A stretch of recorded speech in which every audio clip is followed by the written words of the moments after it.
Chapter 411. Old slave, how dare you be so impudent in front of me? Do you want to die? The black-robed leader's face was dark. He had relied on killing and robbing to obtain the white-skinned people, so he was used to being unreasonable in front of them. This was the first time he had met someone who was even more unreasonable than him. I think you're the one who doesn't want to live. It's because of your villain's misdeeds that there are fewer and fewer fair-skinned nobles. You should be thrown into prison. Mammy Wang scolded with her hands on her hips. Men, take her down. The black-robed leader wasn't a pushover either. He immediately ordered his soldiers to take down Granny Wang so that he could make an example of Yun Jioga. Let's see who dares touch her. Yun Jioga took a step forward and stood in front of Granny Wang. He was so domineering that none of the soldiers dared to approach. How dare you? Don't think that I'm afraid of you just because you're a white-skinned person. If you don't move, I'll capture you as well. A fierce light flashed in the black-robed envoy's eyes. Although this seed was very rare, she was too unruly. If she really became the leader, the black-robed envoy group would have a hard time dealing with her. After all, searching for the white-skinned people was a good job. Every time they went on a business trip, they could earn quite a bit of money. How could they let someone ruin it? The soldiers had done many bad things with the black-robed envoy, so they didn't dare disobey their leader's orders. They immediately raised their blades and approached Yun Jioga. Yun Jioga placed his hand on his waist and was about to sprinkle the knockout drug when he heard Granny Wang suddenly shout, "Murder! The black-robed envoy wants to kill the white-skinned nobles." Old slave, shout all you want. Let's see who dares to interfere, the black-robed leader said fiercely. Unexpectedly, just as he finished speaking, there was a commotion at the camp's entrance. A tall and mighty man in golden armor with a dark gray face rushed in with a group of soldiers. They immediately took down the soldiers who were threatening Yun Jioga. Your Highness, this is the black-robed envoy's camp. Why are you charging in with your soldiers? Are you trying to rebel? The black-robed leader roared angrily. Imperial Brother ordered you to come out and find the white-skinned nobles, but you disobeyed on the surface. You even want to kill the nobles. The man called War King waved his hand and ordered the soldiers behind him, arrest these traitors for me. I'm loyal to His Majesty. You can't slander me. The black-robed leader panicked. Unfortunately, he was taken down before he could say anything.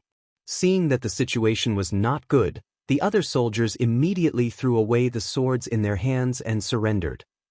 At this moment, Zishang's voice suddenly rang out in Yun Jioga's ears. This War King is the leader of the Revolutionary Army. It's him? Yun Jioga raised his brows. He couldn't help but carefully size up this War King. He was extremely tall, at least 8 feet tall. His skin was dark gray and shone with a metallic luster. His lips were also very dark. However, his eyes were not red. Instead, they were black and white, emitting a cold and murderous light. In this place where white skin was considered beautiful, War King's skin was obviously looked down upon. It was no wonder that the black-robed leader wasn't afraid of him. The War King noticed that Yun Jioga was scrutinizing him. A stiff smile appeared on his cold and stiff face as he said, I apologize for startling the noble one. It is this humble king's negligence. Your Highness, War King is too polite. If you hadn't arrived in time, I'm afraid that something bad would have happened to me, Yun Jioga replied politely. Your Highness, this place is far too dangerous. Please arrange for us to enter the palace as soon as possible. Granny Wang said fearfully. Don't worry, noble one. This humble king will definitely arrange for you to enter the palace as soon as possible. Before that, noble one, please stay at this humble king's place for a few days. With that, the War King immediately arranged for people to escort Yun Jioga to his War King's palace. Today's show was clearly arranged by the War King. Be careful. Don't be betrayed by him. Zishang's tone became much more serious. We still don't know who's being betrayed. Yun Jioga wasn't worried. After all, they were just using each other. She knew everything about the War King, but he knew nothing about her. In the end, she was still better. The War King didn't return to the War King's palace. Instead, he secretly went to a remote residence. The white-masked black-robed envoy was already waiting there. That Lady Yun is quite something. Looks like we can continue with our plan. The War King was very satisfied with Yunjioga. She was courageous, knowledgeable, and charismatic. She was a talent. All right, I'll arrange it right away. The white-masked man nodded immediately. Then he discussed with the War King what to do next. Although their conversation was secretive, it didn't escape Zishang's ears. The War King said to encourage the people to re-establish their respect for the white-skinned noble one. Then he suggested that the emperor make you his empress. The dog emperor agreed. As soon as you enter the palace, he'll prepare for the empress conferring ceremony, Zishang said through clenched teeth. Letting Yunjioga enter the palace to look for clues was one thing, but conferring the empress was another. Even if his woman was acting, she couldn't marry someone else and become the empress. It seemed like he had to hurry up and recover. It would be best if he killed the dog emperor as soon as he saw him, lest he set his sights on Xiaojioga. Will the dog emperor appear? What level of cultivation do you think he'll have? Yunjioga was a little worried. The War King was a foundation establishment cultivator, and the mysterious black-robed man was a mid-stage foundation establishment cultivator. The dog emperor behind the scenes should have a higher cultivation than them. The highest he can go is golden core. It won't be any harder than the flying corpses, Zishang comforted Yunjioga. Don't mention the flying corpses. Yunjioga's head hurt just thinking about it. However, what made her head hurt even more was that according to her current progress, she probably wouldn't make it back to the Fiend Corpse Mystic Land. Don't worry. I've calculated it. Time here is slower than outside. We can still make it if we leave in a month. Zishang realized that the time here was very strange. It was probably affected by the killing intent. A month is not a problem. Yunjioga finally relaxed and focused on waiting to enter the palace. The War King didn't make her wait too long. The next afternoon, the palace sent someone to pick her up. She immediately moved into the Chushio Palace that represented the position of the empress. In the luxurious Chushio Palace, Eunuch Li, the head of the inner palace, had a thick layer of makeup on his face. Behind him was a group of light gray palace maids and eunuchs. They stood respectfully in front of Yunjioga. There should be many concubines in the palace. Why haven't they come to see me? Are they looking down on me? Yunjioga sat on the high seat with a calm expression. She didn't show any emotions on her face. Master, you've misunderstood. The concubines who entered the palace previously don't live in the back palace, Eunuch Li hurriedly said. So, I'm the only one in the back palace? Yunjioga raised her brows. The back palace needed a group of concubines to support it. Now that she was the only one placed here, it was too strange. It seemed like she had to find the white-skinned women as soon as possible to understand the secret of this palace. Chapter 412. Master, please calm down. This is His Majesty's will. I don't dare to speculate. Eunuch Li said in fear and trepidation. All right, I'm a little tired. You can all leave. Yunjioga couldn't get anything out of Eunuch Li, so she waved her hand to let them leave. Miss, we haven't started talking about the rules of the palace. Eunuch Li looked at Yunjioga carefully. He had been the head eunuch of the harem for more than 20 years and had seen countless white-skinned women. However, this was the first time he saw a white-skinned noble with such a strong aura as Yunjioga. He always unconsciously bowed and groveled in front of her, as if he was seeing the emperor. Isn't it just being obedient and not going out? Don't worry, I won't leave Chushio Palace before His Majesty summons me. Yunjioga said impatiently. Since you know what to do, I won't say anything more. The rules of the palace are that no one can leave without permission after dark. If you need anything, please bear with it and send someone to inform me the next day. Eunuch Li couldn't help but mention. Eunuch Li, don't worry. I understand these rules. I will never let anyone leave the palace at night. Yunjioga was so resolute that no one dared to question her. In that case, I'll leave first. Eunuch Li saw that Yunjioga was a sensible person, so he didn't stay and annoy her. However, when he left behind 4 senior palace maids, 8 junior palace maids, and 6 eunuchs to serve Yunjioga. After Yunjioga handed these people over to Granny Wang, she went to the inner hall to rest. Granny Wang was very excited when she saw that Yun Jioga trusted her so much. She immediately started to arrange everything in Chushio Palace. In the dead of night, the junior palace maid on night duty in Chushio Palace quietly yawned. She was immediately pinched by the older palace maid and warned her with a look to wake up. The junior palace maid shrunk her shoulders and immediately perked up, waiting for the noble sleeping in the inner hall to summon her. In the inner hall, Yun Jioga, who was sleeping soundly, slowly opened her eyes. She moved her fingers slightly and a faint green smoke floated out. The two palace maids guarding outside yawned heavily and slowly closed their eyes. Even the eunuchs in the side hall fell into a deep sleep. Yun Jioga stood up, took out a black robe from his storage pouch and put it on. Then he silently left Chushio Palace. It was quiet outside. There were only a few red lanterns lit up in the dark imperial palace. There was no sign of human activity. Head east. I suspect that the white-skinned women are locked inside the tower. Zi Shang had already figured out the situation in the palace before Yun Jioga entered the palace. Yun Jioga looked up and saw an 8-story pagoda in the east. Its collapsed body was surrounded by gray smoke, and it looked very strange. It was hard to imagine that this was where the former concubines lived. Don't look anymore. Come back as soon as possible. Zi Shang urged. The effect of the sleeping gas was limited. If they didn't return in time, they would be exposed. Yun Jioga hurriedly retracted his gaze and followed the shadows in the corner of the wall towards the tall tower. Wait, there are guards. Hide to the right. Zi Shang stopped Yun Jioga in time. Yun Jioga stuck close to the cold wall and looked at the patrolling guards with spears in their hands. These guards all had black skin, and their eyes were dull. Although they wore thick armor, they walked silently like ghosts. Yun Jioga thought to himself. No wonder the rules of the palace forbade them from going out. It would be strange if normal people didn't die from fear after seeing this strange and scary mirror image. These guards are all fiend corpses. Be careful. Zi Shang's voice was serious. He had suspected that this place was related to the fiend corpse secret territory. Now that he saw these guards, he was sure. What level are these fiend corpses? Yun Jioga's heart shuddered. He couldn't help but think of the brutal battle in the fiend corpse secret territory. These are just normal fiend corpses. Don't worry. Keep going. Zi Shang's voice was hurried. He also felt that things were getting worse. He had to take Xiao Jioga away from this place as soon as possible.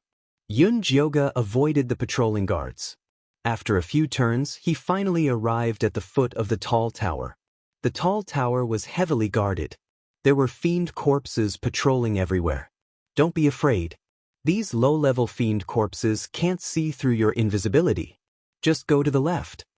Zi Shang immediately found the patrolling guards' blind spots. Yun Jioga followed the small path to the tall tower from the left. When she got closer, she smelled the pungent stench of blood coming from the tall tower. She could even see black and red clouds floating inside. It was very similar to the fiend corpse secret territory.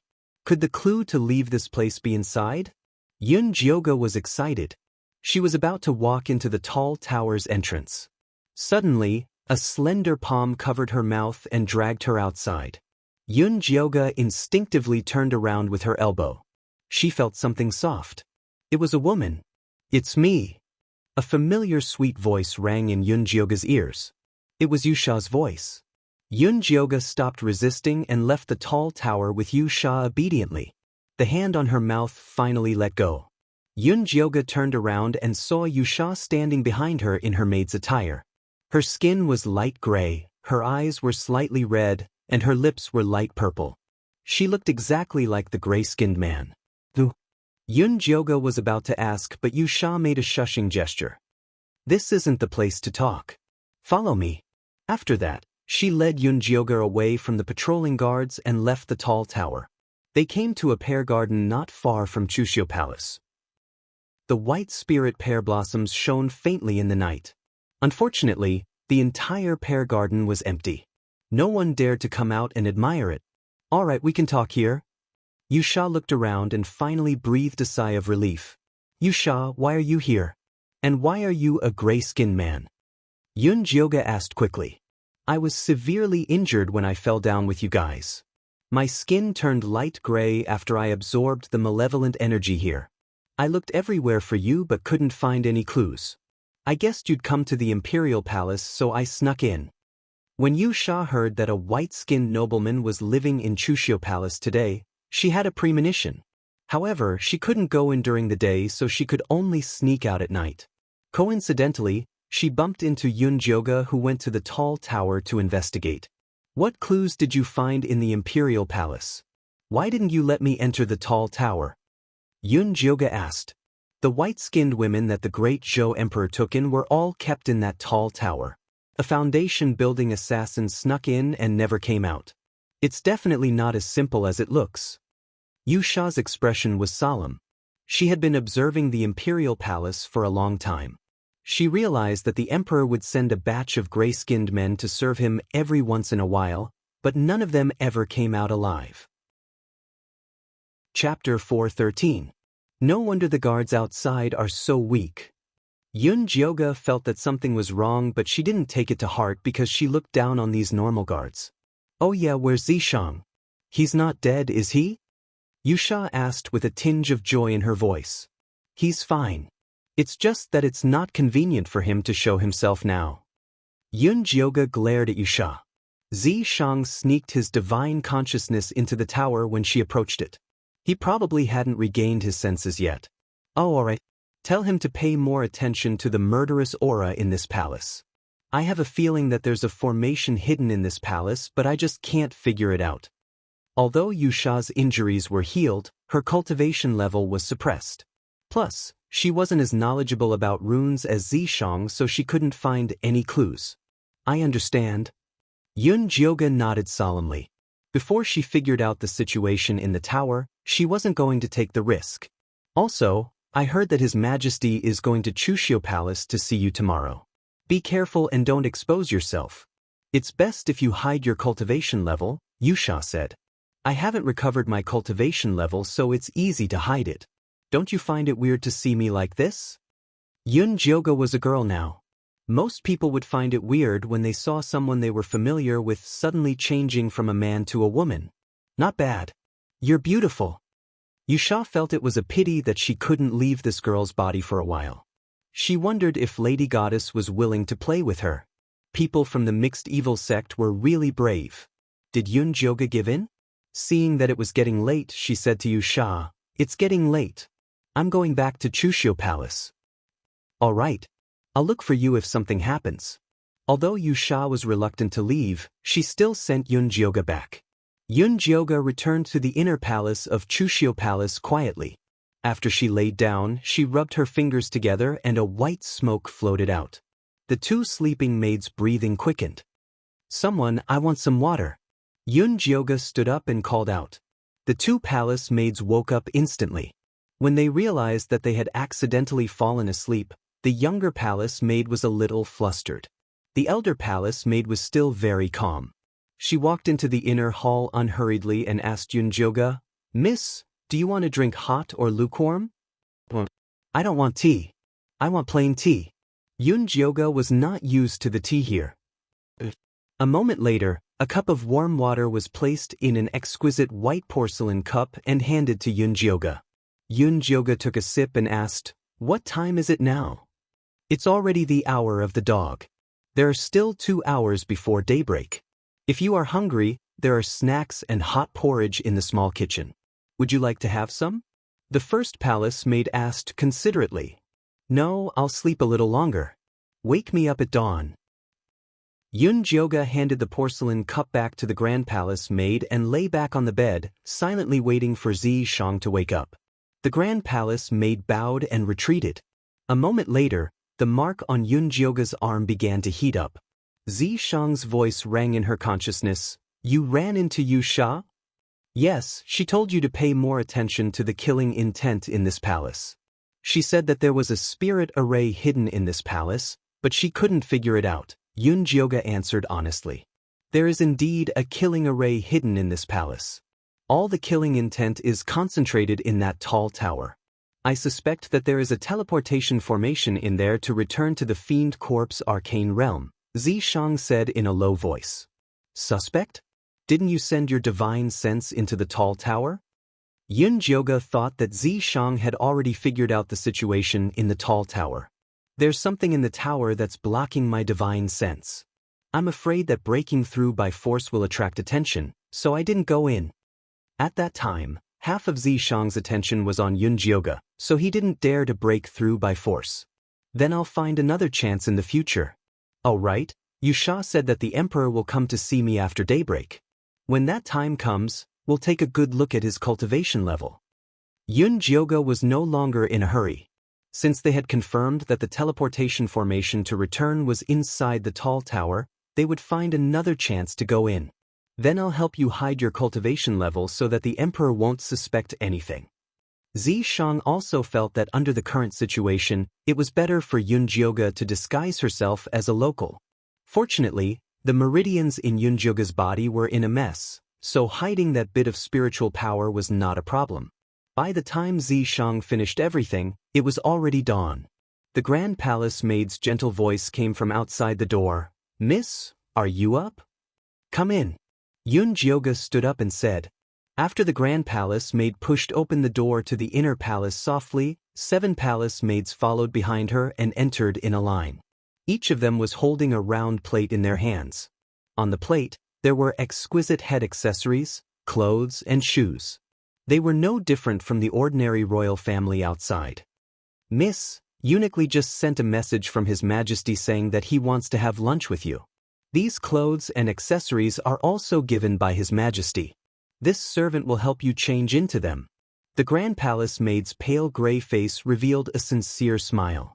Everyone hoped that the master they served would be loved and respected by the emperor so that they, the palace maids, would be able to eat and drink well.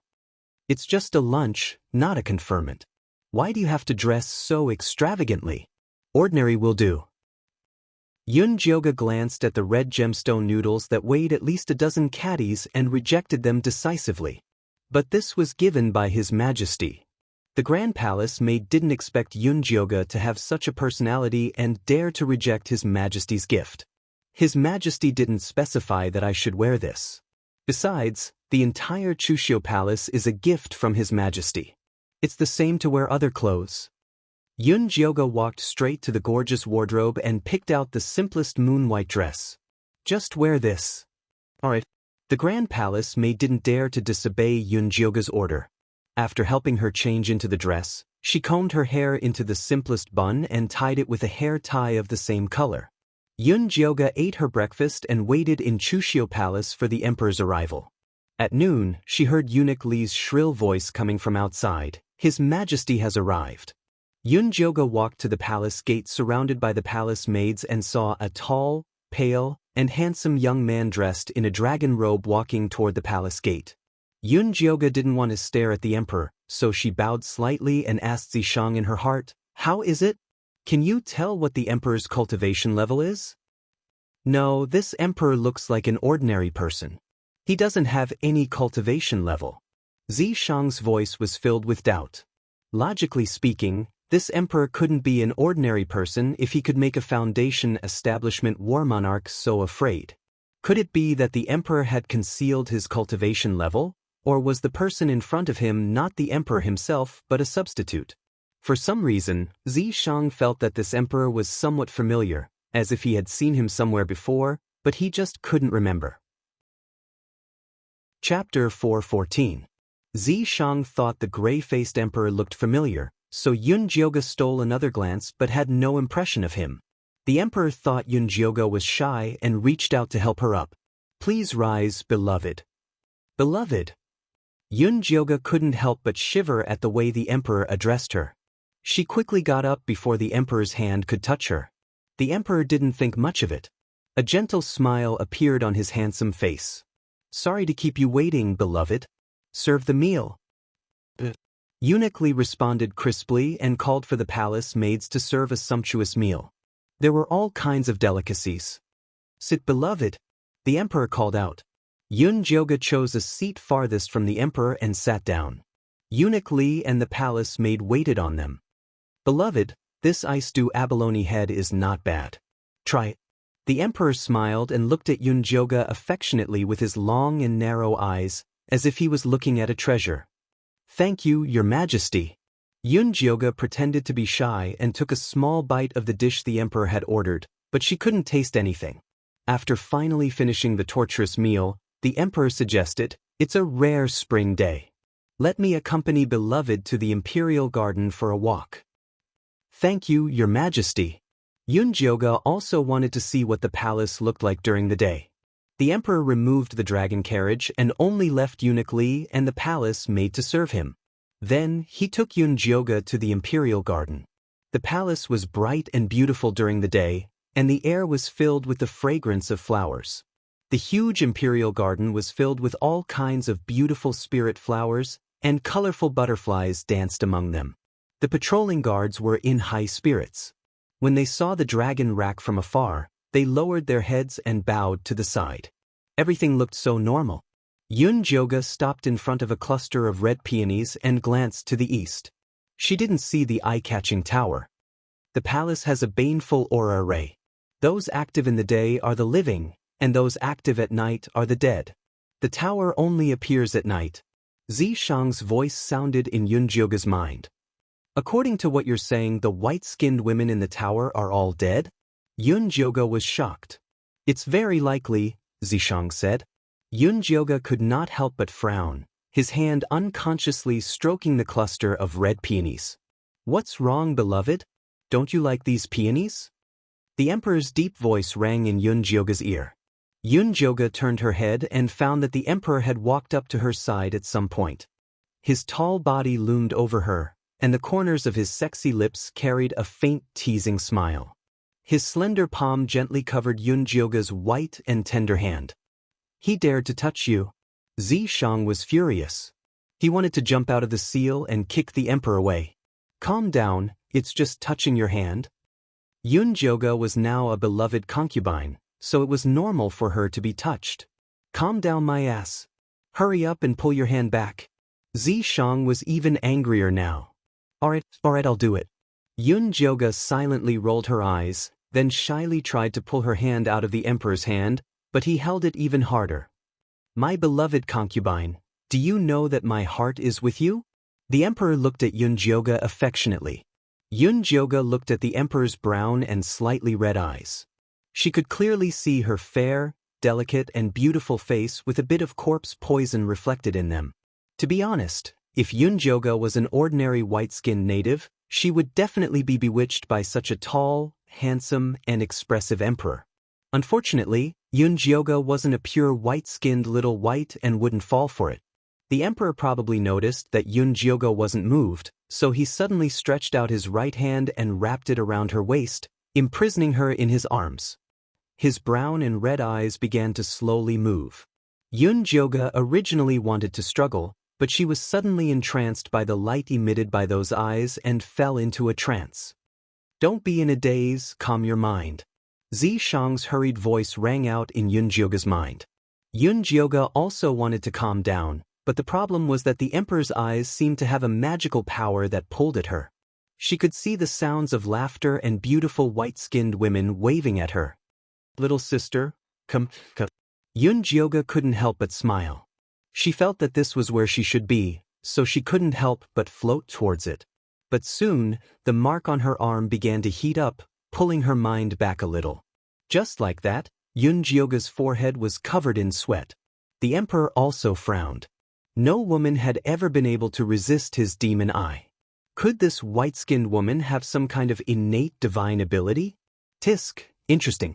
As expected of the mother's seed he favored. I have to take her down as soon as possible. The emperor's heart thumped, and the light in his eyes spun even faster. The black and red demonic light pierced straight into Yunjoga's eyes. Yunjoga's body trembled, and a look of terror appeared on her face. The white-skinned women who had been laughing and chatting with her just a moment ago suddenly turned into terrifying skeletons, dragging her down to hell with them. Zishang panicked and was just about to throw caution to the wind and pull Yunjoga out. At that moment, a loud noise rang out. "Your Highness, it's not convenient for His Majesty to summon you now. Please come back later." Eunuch Li hurriedly stopped them. His Majesty was currently intimate with the newcomer, Miss Yun. Who would dare to go over now and court death? How dare you? I have something urgent to discuss with my royal brother. Can you afford to pay for it if something important is delayed? War King's furious voice boomed out like thunder. Yun Jioga immediately came to her senses. She hurriedly pushed the emperor away and stumbled a few steps back. The emperor's confusion failed. His handsome face kept trembling, as if it was about to split open. However, he quickly regained his calm and dignified demeanor. He turned to Eunuch Li and said, "Let my royal brother come over." Eunuch Li retreated to the side with his men. War King strode into the imperial garden. He glanced around and saw Yun Jioga standing to the side with a pale face. She looked like she had seen a ghost in broad daylight. My beloved concubine is not feeling well. She should go back and rest. Eunuch Li, escort her back, the emperor ordered calmly. Yes.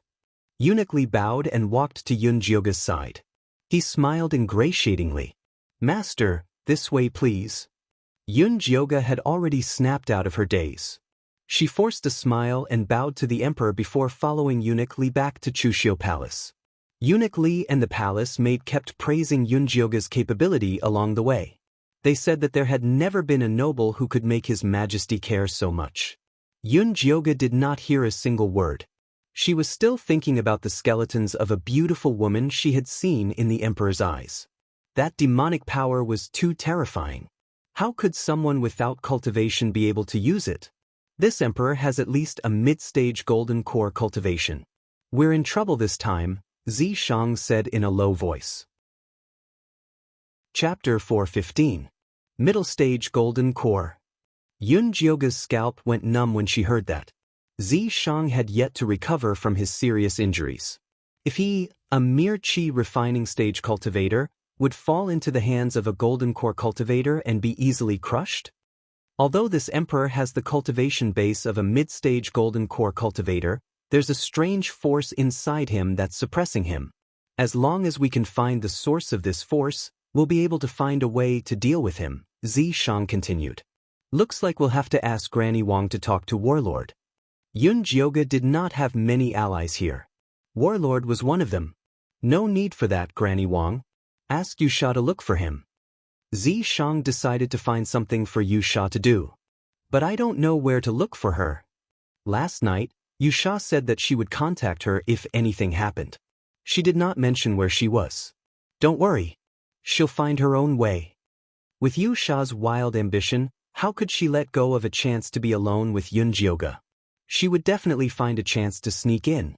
Zi Shang's words were quickly verified. When Yun Jioga returned to Chushio Palace, she noticed that the palace maid guarding the door had changed. Yusha was dressed in a red palace dress. She stood at the door obediently to welcome them back. Yun Jioga glanced at her indifferently. She did not say anything and walked into the inner hall quietly. I'm tired. You can all leave. Yun Jioga waved her hand. After sending Eunuch Li and the palace maid away, she leaned on the soft couch. A moment later, Yusha walked in respectfully with a cup of hot tea in her hands. Miss, please have some tea. Yun Jioga could not help but look left and right. Don't worry. No one followed me in. Granny Wang is fighting with them outside. Yusha smiled as she placed the teacup on Yun Jioga's rosewood tea table. She then knelt beside Yun Jioga's feet and massaged her legs like a palace maid. Zi Shang said that Grey Emperor has the cultivation base of a mid-stage golden core cultivator. I was almost charmed by him in the Imperial Garden. Yun Jioga took a sip of tea and sorted out her thoughts. Then she recounted what happened earlier. He touched your hand and hugged your waist? Yusha narrowed her eyes and tightened her grip on Yun Jioga's legs. That's not the point. Yun Jioga hurriedly slapped Yusha's heavy hand away and pointed at her forehead as he said solemnly, the most important thing is to quickly figure out this emperor's background and the way to deal with him. Later, you'll go to the Imperial Garden and keep watch. We'll talk after we pull Battle King's strings. If they could not kill the emperor, it would be wishful thinking to enter the tower. I understand. I'll go now. Yusha put away his jealousy and stood up to leave. Yun Jioge waited for Yu Sha to leave before he said to Zishang, "Why don't I release my spiritual power? Otherwise, if that dog of an emperor were to come after me again, I wouldn't even have the ability to resist. If the dog emperor knew that you have spiritual power, he wouldn't just use his demon eye to deal with you." Zishang could sense that the dog emperor had other plans for Yun Jioge, and this plan was most likely related to the tower. This was also the reason why he had not fallen out with the dog emperor just now. This won't do, that won't do. Am I supposed to just wait for death? Yun Jioge hated the feeling of being restricted. You can recover your spiritual power slowly. When you have time, you can contact the cute little baby. If you can activate the demonic tripod, then we'll have more confidence, Zishang said in a low voice. All right. Yun Jioge laid back on the bed helplessly and started calling the cute little baby. She tried to contact the demonic tripod with her divine consciousness. However, she did not know where the demonic tripod had gone. No matter how she tried, it was useless. Just as she was about to give up, a gray dot suddenly flew towards her. It gradually turned into a gray little person. The little person's face was exactly the same as Yun Jioge's. It was the grass soul seed that had devoured the flying corpse. Master, I've finally found you. The moment the grass soul seed saw Yun Jioge, it began to weep. You didn't die? Yun Jioge was shocked. She thought that the grass soul seed had failed to devour and exploded with the flying corpse. Master, I had already devoured it. However, there was a strange divine consciousness restriction in the flying corpse. Once it was subdued, it would explode, the grass soul seed quickly explained, afraid that its master would think it was useless. There's a spiritual consciousness restriction in the flying corpse. Who did it? This was completely out of Yun Jioge's expectations. I don't know. After the flying corpse exploded, I was locked here. There's a monster that wants to eat me. Master, hurry and save me. Speaking of the monster, the grass soul seed's little body kept trembling. It was clearly very afraid. Where are you locked? What monster wants to eat you? Yun Jioge quickly asked. She had worked so hard to cultivate the grass soul seed. How could she let the monster eat it? I'm in a dark place. The monster is black. I don't know what it is. Oh no, the monster is here. I have to go. Master, you have to save me. With that, the grass soul seed disappeared without a trace. Wait. Yun Jioge wanted to grab the grass soul seed and ask more. When she opened her eyes, she saw a gorgeous curtain. Miss, what's wrong? The palace maid lifted the curtain, her face full of worry. It's nothing. It's just a little nightmarish. Yun Jioge touched her forehead, which was covered in cold sweat. Should we get the imperial physician to take a look? The palace maid poured some hot water on a copper plate and wrung a clean handkerchief to wipe Yun Jioge's face. There's no need. By the way, where's Granny Wang? Yun Jioge asked again. Although she had already sent Yu Sha to look for Warlord, it was safer to have one more person to contact. His Majesty said that Granny Wang is old and not suitable to serve you, so he sent her back to her hometown. The palace maid lowered her eyes, took the handkerchief from Yun Jioge's hand, and placed it in the basin. Was he trying to isolate her? Yun Jioge was not surprised. She replied, His Majesty is really considerate. By the way, what time is it now? Where is His Majesty? It's the hour of the evening now. It'll be dark in 2 hours. His Majesty is still in the imperial study discussing important matters with His Highness Warlord. He wants you to have an early meal tonight and have a good rest, the palace maid said softly. I understand.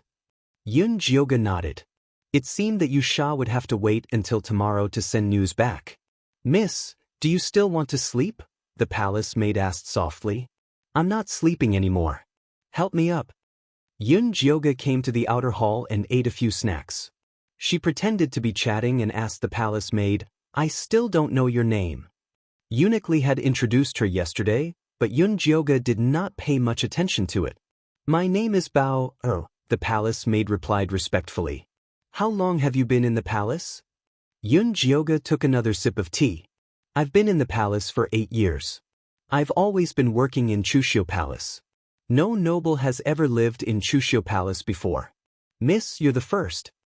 Bao knew that Yun Jioga wanted to find out more information, so she took the initiative to tell her everything she knew.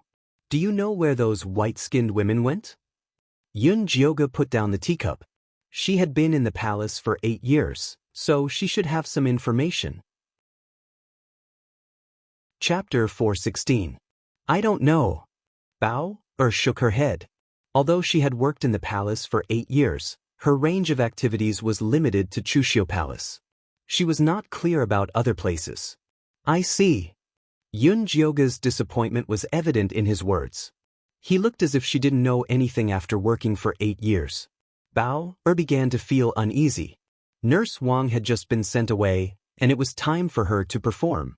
If she disappointed her master now, it would be difficult to gain trust in the future. Bao thought about it and whispered, I have heard a rumor about the white-skinned noblewoman, but I don't know if it is true or not. Anyway, tell me. Yun Jioga's eyes lit up, and he immediately cheered up. I heard that after the white-skinned noblewoman slept with Her Majesty, she would be sent to another place to prepare for pregnancy. So, there is no one in the harem now, Bao said in a low voice. Prepare for pregnancy? Did they win the bid in one go? Yun Jioga asked in surprise. Even a sharpshooter couldn't be so accurate. Miss. Bao's face turned red. How could a virgin say such a shameful topic? I'm serious. Did those white-skinned noblewomen only sleep with Her Majesty once? This is a very important question. Yun Jioga's face was serious. In the cultivation world, the higher one's cultivation, the harder it was to get pregnant. This was an unchanging truth. There was no reason for this gray-faced golden elixir emperor to be an exception. I only heard about it. Bao looked embarrassed. She had never had a white-skinned noblewoman live in Chushio Palace. How could she know about these boudoir secrets? Did any white-skinned noblewoman give birth to a dragon son? Yun Jioga asked again. No. Bao had been in the palace for 8 years. Not to mention a dragon son, she hadn't even seen a dragon girl. She was sent away when she was pregnant, but she couldn't give birth to a single one.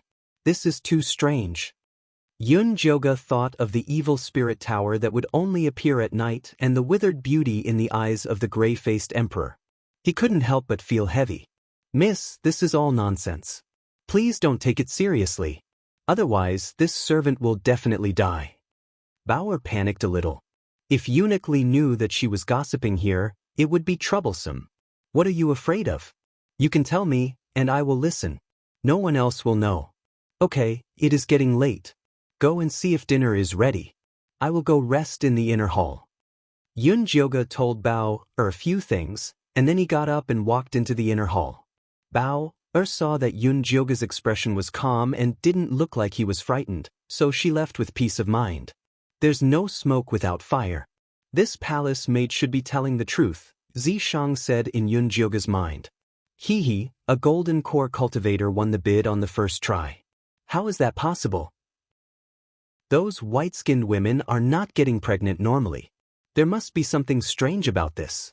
However, this mystery could only be solved by seeing the white-skinned women. Let's put that aside for now. Have you contacted the demonic tripod? Zishang was more concerned about this. I didn't contact the demonic tripod. Instead, I encountered the grass soul seed. Yun Jioga told him about the grass soul seed. The bloody orb self-destructed and a black monster? Zishang had a vague guess, but he couldn't connect it. Do you think that the grass soul seed is locked in the tower? Yun Jioga thought about it, and the mysterious tower was the most likely place to be. Probably. Next time you see it, ask about the situation in the tower. They had to enter the tower eventually. The more detailed the information, the better. Okay, I will contact it again tonight. Yun Jioga was about to discuss with Zishang when Bao's voice sounded outside. Miss, His Majesty has sent a bunch of gifts. Do you want to come out and see? No, just keep them. Yun Jioga wasn't in the mood to deal with these people. After Bao went out to reward the eunuchs, she walked back into the inner hall. With a complicated expression, she said to Yun Jioga, Miss, Eunuch Li said that His Majesty lit your lantern tonight. He wants you to prepare and sleep with him tonight. Sleep with him? Yun Jioga's eyes almost fell out of their sockets. This gray-faced emperor was serious, and he wanted her to sleep with him? Miss, this is something that will happen sooner or later. Don't think too much about it. Bao was regretting what she had said. What if she was afraid and didn't want to sleep with him? The emperor might not do anything to her in his rage, but servants like her wouldn't be able to escape death. I understand. You can go. You don't have to prepare dinner. I have no appetite, Yun Jioga said weakly. Bao wanted to say something, but when she saw that Yun Jioga didn't want to talk about it, she left. Go find Yusha. We will go to the high tower tonight. Zi Shang immediately made a decision. Even if it cost her cultivation, she would take Yun Jioga away from this place. She didn't want the gray-faced emperor to think about her. There's no hurry. Didn't you say that the gray-faced emperor is being suppressed by a mysterious force? Let's wait for news from Warlord first. Also, judging from the emperor's attitude, if I don't obey, he won't do anything rash. If he did, then she would take his life while he was distracted. No, that's too dangerous. Zi Shang seemed to have thought of something and suddenly said, Call Yu Sha over. She should be guarding Warlord at the entrance of the Imperial study right now. How do I call her?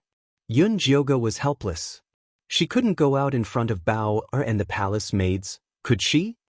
Use your divine sense to call her. She'll be able to sense it. Zi Shang knew that Yu Sha had secretly done something to Yun Jioga's divine sense, but he had turned a blind eye to it. All right, I'll try. Yun Jioga closed her eyes and was about to summon Yu Sha using her divine sense when she heard her voice by her ear. Jioga, are you calling me? When did you come in? Yun Jioga was shocked. When she opened her eyes, she saw Yu Sha standing in front of her with a golden-red muslin robe. I heard that the gray-faced emperor wanted you to serve him in bed, so I rushed over. Yu Sha placed the muslin robe next to Yun Jioga and asked through gritted teeth, What did Zi Shang say? That gray-faced emperor had taken advantage of Lady Goddess in the Imperial Garden. Now, he wanted Lady Goddess to serve him in bed. He deserved to die. He said he wanted to go to the tower tonight, but I thought it was too dangerous, so I didn't agree. Help me talk to him.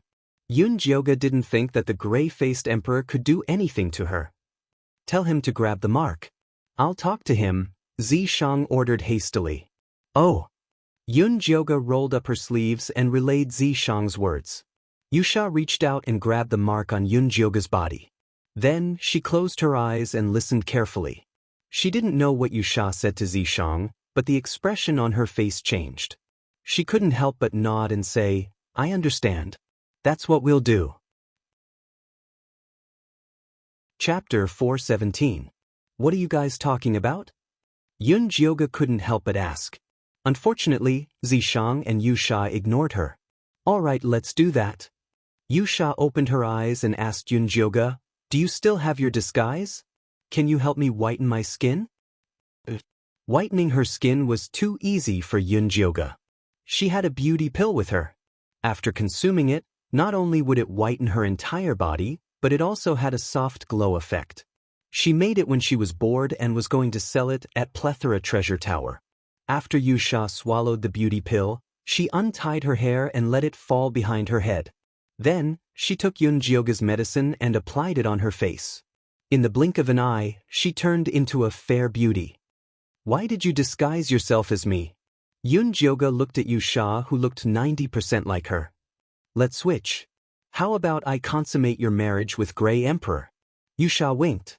Not only could she protect Yun Jioga's innocence this way, but she could also observe Grey Emperor from a distance.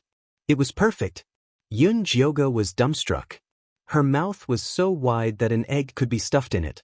She knew Yu Sha was nice to her, but she didn't think she would be nice enough to replace her. You don't have to worry about her. Demons have no morals. Zi Shang couldn't help but complain. Yu Sha is a demon? Yun Jioga was even more shocked. Demons and demonic cultivators were two different things. Damn it, what if she accidentally revealed Yu Sha's identity? Zi Shang thought about it for 2 seconds and decided to expose Yu Sha's true colors. Do you remember the devil's head in the ruins? Yes, I do. Yun Jioga nodded. The head was handsome with curly hair and 2 goat horns. That's Wan Sha. He's possessing Yusha now, Zishang said as he carefully used his divine consciousness to peek at Yun Jioga's thoughts. So, Yusha is actually a man? Yun Jioga was even more shocked. Then, wasn't he disguising himself as Grey Emperor's wife? Since they were gay friends, how could he be her lover in her past life? She was a woman in her past life. Zishang sensed the chaos in Yun Jioga's heart. Harboring evil intentions, he explained, Wan Sha has no integrity at all. Not only does he kill both men and women, but he also has lovers everywhere. He has no bottom line. Everything Zishang said was the truth. He had absolutely no intention of slandering Wan Sha. It was just that he forgot to mention that all those ridiculous things happened before Wan Sha hooked up with the goddess. All right. Yun Jioga's mind was in a mess. Although she was touched that Wan Sha had risked his life to save her, when she thought of his shameless actions, she felt horrified. Wan Sha still did not know that he had been betrayed by Zishang. After disguising himself, he sealed his cultivation and said to Yun Jioga, "Quickly disguise yourself as me and change into the palace maid's clothes." Okay. Yun Jioga absent-mindedly painted herself to look like a gray-skinned man, and then changed into a red palace maid dress?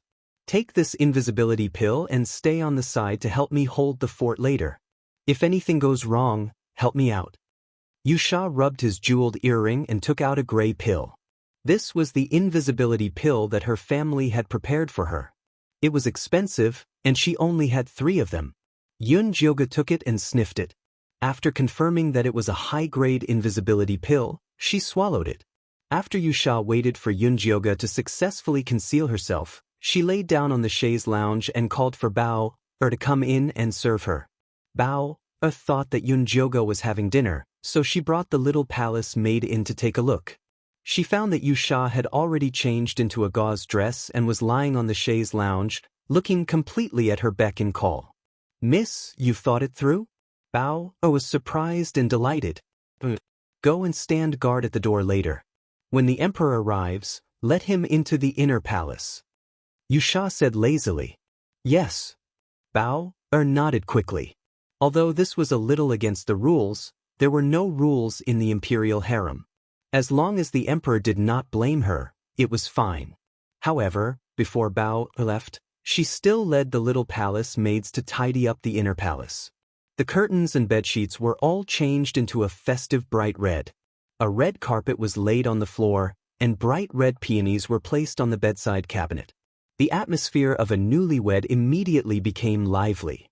After Bao was done with the decorations, she left with the little palace maids. "Are you really going to serve me in bed?" Yun Jioga could not help but ask. "Jioga, if you can't bear to leave me, I won't go." Yusha reached out to pull Yun Jioga. Her beautiful eyes were sparkling with a suggestive gleam. "You don't have to sacrifice yourself like this for me." Yun Jioga was conflicted. Although demons had no morals, Yusha was sacrificing himself for her. She could not help but feel uneasy. "It's not a sacrifice. I've cultivated the art of plucking before. If I can take this opportunity to absorb more than half of the Grey Emperor's cultivation base, it'll be of great benefit to me." Yusha was considering this from a strategic point of view. Rolling in the sheets with a man was not a problem for him at all. This body was not his real body anyway. It was fine to just play with it. All right. Since Yusha had already said so, it would be unreasonable of Yun Jioga to try and stop him. "Are you hungry? Do you want to eat something?" Yusha's long, black hair fell to the side of her body, revealing her fair and delicate collarbone. Her slender fingers hooked around Yun Jioga's palm. She exuded a powerful charm. "I'm not hungry. I've eaten an abstinence pill." Yun Jioga silently retracted her hand. She thought to herself that when Zishang was able to show himself, she would definitely roll in the sheets with him to set up her correct values. "Don't worry. I'll be able to show myself very soon." Zishang chuckled softly. His elegant voice was like a feather caressing the tip of Yun Jioga's heart. Yun Jioga felt her heart itch. Compared to the seductive Yusha, she preferred the sultry Zishang. It looked like her values were still very correct. Wan Sha, who was unaware of the situation, was still using Yusha's body to seduce Yunjioga. There were a few beautiful girls among the lady goddess's lovers back then. There was no reason for him to not be tempted by the current him. Just as the two of them were engaged in a tug-of-war, Bao Er's clear voice rang from outside. "Long live the Emperor!" Yunjioga quickly hid herself and retreated to the side to avoid attracting the Grey Emperor's attention. The next moment, the Grey Emperor strode in from outside. There was a gentle smile on his handsome face, and his entire being exuded a proud aura. Yusha got up from the imperial concubine's couch and bowed to the ground. "Your concubine greets your majesty." "My beloved concubine, you may dispense with the formalities." The Grey Emperor held Yusha's slender arm and pulled her into his arms. He smiled and said, "My beloved concubine, you're really lovely today. I'm very happy." "Your Majesty, you flatter me." Yusha lowered her head slightly. The blush on her face spread to her neck. It was an indescribably moving sight. The Grey Emperor's gaze deepened. He smiled ambiguously and said, "The night is too short. Let's go to bed."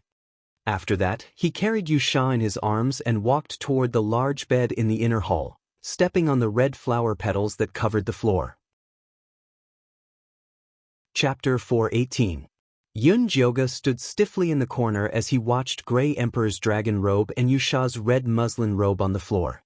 The two of them were touching each other and rolling around on the bed. Goosebumps rose all over his body and his scalp went numb. "Close your eyes if you don't want to look. Don't force yourself." As Zishang spoke, he slowly revealed himself and held Yunjioga's hand. "You can show yourself now?" Yunjioga looked at Zishang's handsome face and couldn't help but feel excited. Although Zishang was always by his side, there was still a big difference from touching the real person. It can only last for a short while. This short while was a burst of demonic power that he had been accumulating for a long time. It was to prevent Yunjioga from losing control of himself when he saw such an exciting scene. He had to stay by the side and help Yunjioga extinguish the fire when necessary. "You don't have to do this. I'm fine." Yunjioga felt the warmth of Zishang's palm and felt sweet inside. He couldn't care less about Yusha and Grey Emperor anymore. Zishang was about to tease Yunjioga a little more when he saw what was happening with Yusha. He frowned and looked at the bed in the inner hall. "What's wrong?" Yunjioga followed Zishang's gaze and looked at the bed in the inner hall. Grey Emperor had gotten up and was standing by the bed. His muscular upper body was bare, but he was still wearing white underwear. Yusha's clothes were messy as she laid on the bed without any reaction. She seemed to have fainted. Yunjioga was about to go check on her, but Zishang stopped him. "Don't rush. Let's see how it goes." Yunjioga could only suppress his anxiety and stand beside Zishang, watching Grey Emperor's movements closely. Grey Emperor slowly put on his dragon robe and took out a small gray bell. He shook it and called out, "Come in." A tall man with dark gray skin walked in through the door. He was actually a battle king. At this moment, the battle king's eyes were dull and lifeless, as if he was a marionette. Grey Emperor took out a black pill the size of a thumb and shook the bell for War King to swallow. Then he told him to get on the bed. Warlord stripped off his clothes with a straight face and pounced on Yusha, who was lying on the bed in his nakedness. Yunjioga's eyes widened in shock. Could it be that the white-skinned woman hadn't slept with the gray-faced emperor, but had been fooling around with the War King like today? Also, what was that black meatball that Battle King ate just now? It smelled fishy, and he wondered if messing around with Yusha would hurt her. When Yunjioga saw that War King had already begun to tear Yusha's thin trousers apart, Yunjioga began to panic. He was afraid that Yusha would be at a disadvantage. Zishang's frown deepened. In the end, with a flick of his finger, a purple mist quietly slipped out. There was a sudden loud noise outside the door, and then there were the screams of the palace maids and eunuchs. Broken Jade Pavilion has collapsed. The palace of heavenly purity is on fire. On the bed, Warlord, who was pressing down on Yusha's hands and getting ready to raise his spear, immediately stopped what he was doing. A pained and conflicted expression appeared on his face. A look of rage flashed across the handsome face of the gray-faced emperor. Black mist leaked out of his cracked skin, making him look extremely terrifying. He glared fiercely at Warlord and shook the bell in his hand again. Warlord's expression became even more pained, but he stopped moving.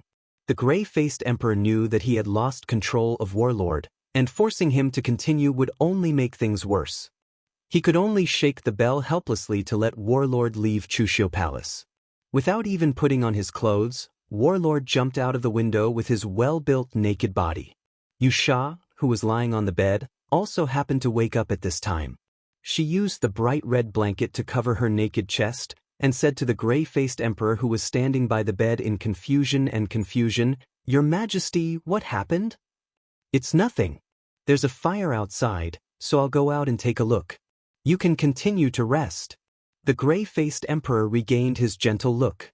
After comforting Yusha for a while, he walked out of the inner hall. As soon as the gray-faced Emperor left, Yusha's beautiful face darkened.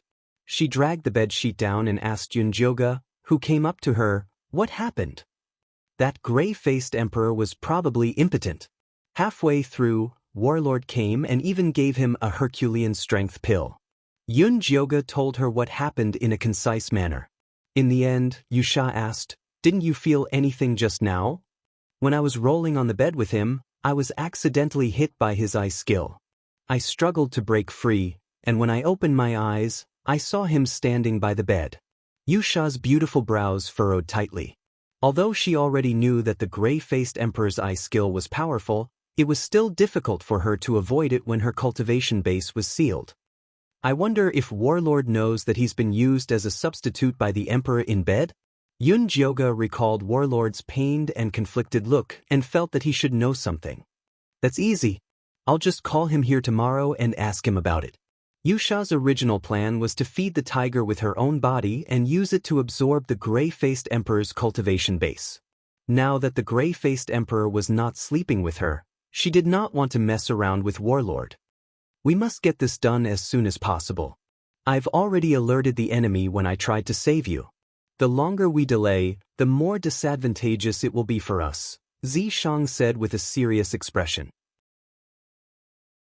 He had placed some gunpowder around Chushio Palace and the tower, planning to use it at a critical moment. He had exposed himself in order to save Yusha just now. The gray-faced Emperor must have sensed it, so all his arrangements were ruined. If that's the case, then let's go look for Warlord now. The meatball he ate earlier has an aphrodisiac effect. He might be waiting for us to save him now. Yunjioga's eyes were sharp. He had already spotted Warlord in a state of arousal when he ran out naked. It was said that men were like wild beasts when they were aroused. It was hard to guarantee what they would do. "You stay here to fool others. Jioga, come with me." Zishang made a prompt decision and dragged Yunjioga away. "Hey!" Yusha was not even dressed yet, so she could not catch up even if she wanted to. Yunjioga followed Zishang out the window and smelled a faint musk lingering in the air. This was left behind by Warlord. "He's over there."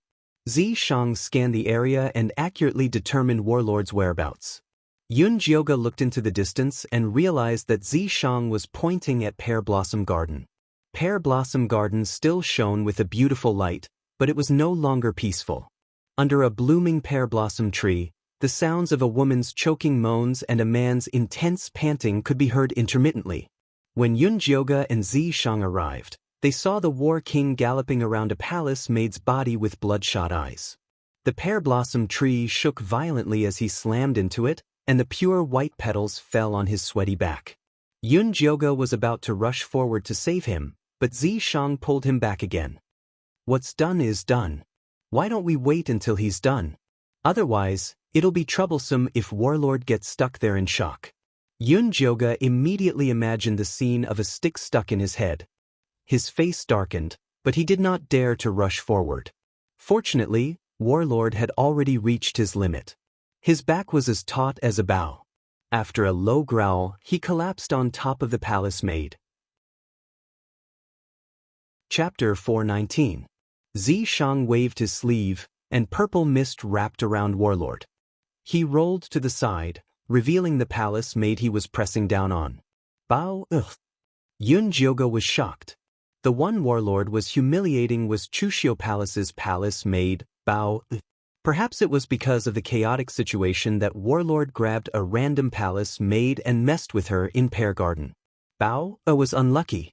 Right now Bao was a little pitiful.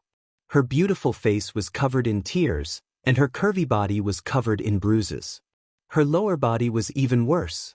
The gray-skinned man's body was stronger than a normal human's, but Warlord still messed with him. It was enough to show how much of a beast Warlord was after taking the medicine. Take her back first. Don't let Grey Emperor and Warlord know about this. Zishang ordered Yunjioge as he waved his hand and shot out purple mist to wipe away all traces of Pear Garden. Yunjioge took out a cleansing talisman and put it on Bao. Then, she wrapped her in her clothes and followed Zishang back to Chushio Palace. How is it? Did you find Warlord? What happened to Bao? Yusha had been hanging around Chushio Palace lately, so she knew Bao very well. Bao was caught by the mad Warlord. Yunjioge put Bao on the bed. Warlord raped her? Yusha thought of something and lifted Bao's clothes to examine her body. What are you doing? Yunjioge looked at Yusha angrily. She knew that Yusha's soul was a man. This was too much. Didn't you say Grey Emperor gave Warlord an aphrodisiac pill? There should be something different if he let it out. Yusha checked Bao and found nothing strange. She looked up and asked Yunjioge, when you saw her, what color was the liquid on her? Yunjioge saw how serious Yusha was and couldn't help but scratch her face. She hesitantly said, I think it was gray. She was too shocked and didn't look closely. It was gray, Zishang replied calmly. Back then, the War King's condition was abnormal. Something was controlling his body. If he didn't let it out, his life would be in danger. That was why he stopped Yunjioge from going up. Yunjioge's eyes widened. Yusha thought about it for a moment, then placed his hand on Bao'er's abdomen and examined it thoroughly. In the end, he frowned and said, so it's this thing. What is it? When Yunjioge saw Yusha and Zishang talking as if they were talking in riddles, he was so anxious that he wanted to punch them. What the Grey-Face Emperor wants the most is a devilish embryo formed from demonic qi and baleful qi, Zishang said expressionlessly. What does he want the demonic embryo for? Yunjioge blinked. The devilish embryo was a mixture of devilish qi and baleful qi. It was one of the evilest things in the world. It was absolutely not something that a golden core stage cultivator could cultivate. If he really managed to cultivate the demonic fetus, the entire world would be destroyed. Even the Golden Core Realm Greyface Emperor would be no exception. Who knows? Maybe he wants to use him as a puppet, or maybe he wants to use him as a vessel. Yusha shrugged. This kind of thing was all too common in the Devil Clan. The devilish body was the best vessel for cultivating demonic techniques. Many demonic cultivators would come up with this method to cultivate faster. However, the success rate was less than 1 in a million. Can you get rid of the demonic qi in Bao'er's body? No matter what the Greyface Emperor wanted to do, Yunjioge had to stop this evil plan. This devilish qi is very corrosive. It has already entered deep into Bao'er's body. If I take it out now, she will die immediately. Yusha shook his head. This was actually a very good opportunity. If he used it well, Bao'er might become a weapon against the Greyface Emperor. Are we just going to let the devilish embryo form in Bao'er's body? Yunjioge looked disapproving. This was no joke. If things went wrong, they might all die. If the devilish embryo could form so easily, it wouldn't be called the worst of all evils. Don't worry. When the time is right, I will personally get rid of the devilish qi in Bao'er's body. I guarantee it won't affect Bao'er's life. However, the most important thing now is to seal Bao'er's memory. We don't want her to give herself away and attract the Emperor's attention.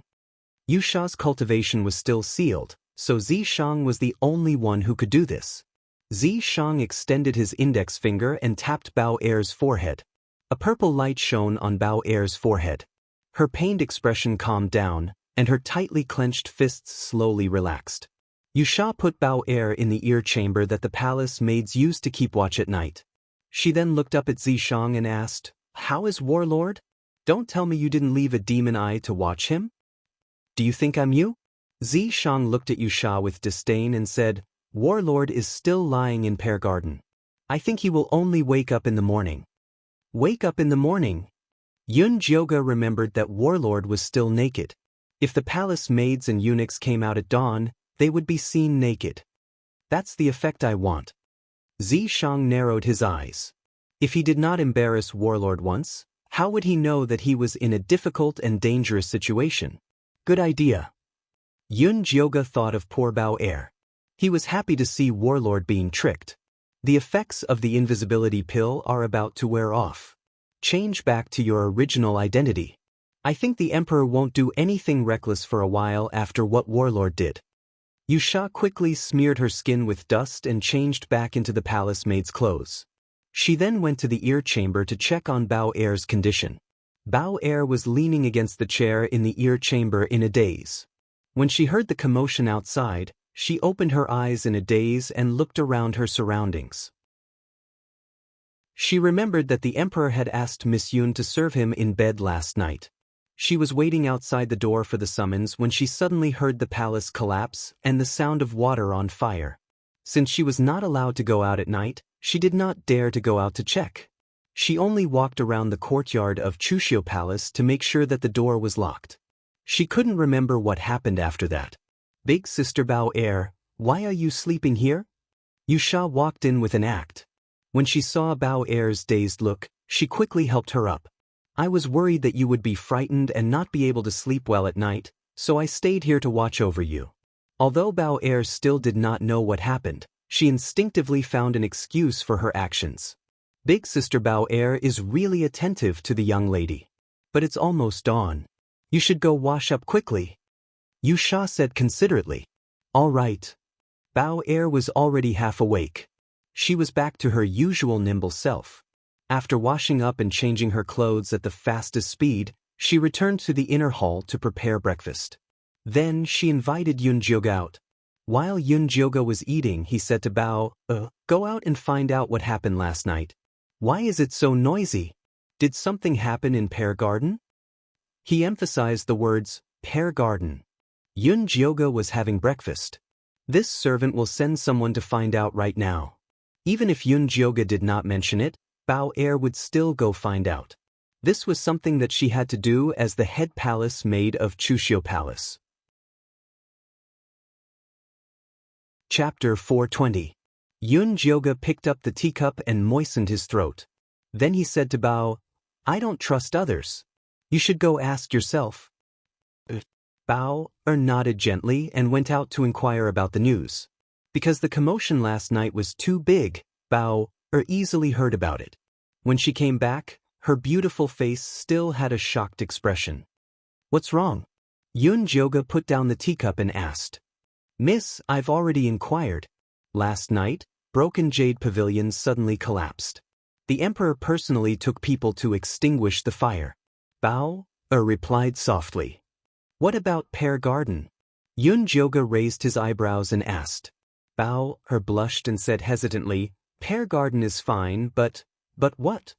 Yun Jyoga frowned and his face darkened. Don't hesitate, say what you have to say. Bao Er saw that Yun Jyoga didn't look happy, so she quickly told him what she had heard. I heard that when the eunuchs in the watering room went to the pear garden to sweep the floor, they found the warlord hanging unconscious on the pear tree without any clothes on. Because warlord's position was too conspicuous, except for the eunuchs and maids who were responsible for taking care of pear garden, all the people nearby could see it clearly. They could even count the moles on warlord's body. Warlord was hanging naked on the tree? Yun Jyoga's mouth twitched. He inexplicably remembered the scene of those cultivators who offended Zishang in Yin Corpse sect being hung. Zishang was really dirty when he was naughty. He didn't know where he learned this bad habit of taking off people's clothes when he was unhappy. Warlord took off his clothes himself, okay? Zishang was very dissatisfied. How could he be described as a pervert? He was kind enough to wrap a circle around Warlord's waist with leaves. Actually, he wasn't hanging. I don't know who knitted a grass leaf skirt for Warlord and put a big lotus leaf in the middle. Bao Er said with a blushing face. A big lotus leaf in the middle? Yun Jyoga didn't know whether to laugh or cry. It was better to be naked. Miss, don't forget to tell others. It'll be bad if they hear it. Bao reminded him. Although the emperor was in charge of the harem, the war king was still the emperor's younger brother. It would be dangerous for him to lose his temper. I know. Pass down the order as well. Tell the people of Chushio Palace to shut up and not talk about this matter. Yun Jioga ordered. Even though Bao's memories had been sealed by Zishang, it was hard to guarantee that she would not suddenly recall the time when she was humiliated. I understand. Bao agreed with Yun Jioga's order, so she went to do it. After Bao went out, Yusha sneaked in. Where did you go? He disappeared early in the morning. It's such a fun thing. Of course I have to go and see it myself. Yusha winked mischievously at Yun Jioga and said with a smile, Bao didn't tell me everything just now. Actually, there's more to it. What else? Yun Jioga asked with interest. After the warlord ran away, he went to the imperial study and made a scene with the emperor. Now he's grounded by the emperor, Yusha said in a low voice. Grounded? Can we still find him? Yun Jioga wanted to have a good talk with the warlord. I've already sent him a message. He said that he'll find a chance to talk to you tonight. Yusha didn't go out just to watch the show. Then I'll wait for the good news, Yun Jioga said with a smile. In order to have a smooth private meeting with the warlord tonight, Yun Jioga even went to Uniquely to ask about Grey Emperor's whereabouts. Something happened at Broken Jade Pavilion last night. His Majesty will be very busy these few days. However, His Majesty is still concerned about you, so he asked you to let him know if you need anything. Don't make yourself feel wronged, Uniquely said respectfully. He didn't know that Yun Jioga didn't consummate the night before. He thought to himself that the white-skinned noblewoman was different this time. She didn't immediately send her out to have her miscarriage checked. I understand. Thank you, Uniquely. Knowing that Grey Emperor didn't have time to care about her, she was completely relieved. After nightfall, Yun Jioga sent all the palace maids and eunuchs away. Only Yusha stayed with her to wait for the warlord's arrival. It wasn't until midnight that Zishang reminded her, he's here. Yusha retreated to the back and hid. Now wasn't the time for her to show herself. Yun Jioga smoothed out the wrinkles on her clothes, got up, and opened the door. She saw the black-robed emissary wearing a white mask. Why are you here? Yun Jioga frowned. She thought Warlord would come in person. She didn't expect him to send an emissary. How insincere. Good night, Miss Yun. His Highness Warlord is grounded by His Majesty and can't move. He could only send me as an emissary to negotiate with you. I wonder if you have anything to say to him? The masked man's voice was very gentle. It was easy to believe his words. I'm only talking to Warlord himself. I don't suspect anyone else. You may leave. Although Yun Jioga knew that this masked man was Warlord's good friend, she didn't want to talk nonsense with him. Miss, are you worried about my identity? Although I'm a black-robed emissary, I'm with His Highness Warlord. If you don't believe me, you can take a look at this. The masked man took out a gray token. On it was the symbol of the Revolutionary Army. It represented his position as the deputy leader of the Revolutionary Army. I don't care who you're with. I just want to see Warlord, Yun Jioga said firmly. The masked man was silent for a moment. He sighed and said, I can tell that Miss Yun isn't an ordinary person. Your insistence on seeing Warlord must have something to do with what happened last night. Last night, you mentioned the Broken Jade Pavilion's collapse. Yun Jioga played dumb. The masked man gave Yun Jioga a deep look. He then said, I'm talking about the failed consummation last night. What do you mean? It seemed like this masked man knew a lot of things. Let's not beat around the bush. Since you're standing here in one piece, you should already know that the white-skinned woman was slept with by Warlord in place of His Majesty, the masked man continued. That's right. I know it was Warlord's doing, but I don't know why he did it. He doesn't look like a man blinded by greed. Yun Jioga continued the masked man's topic.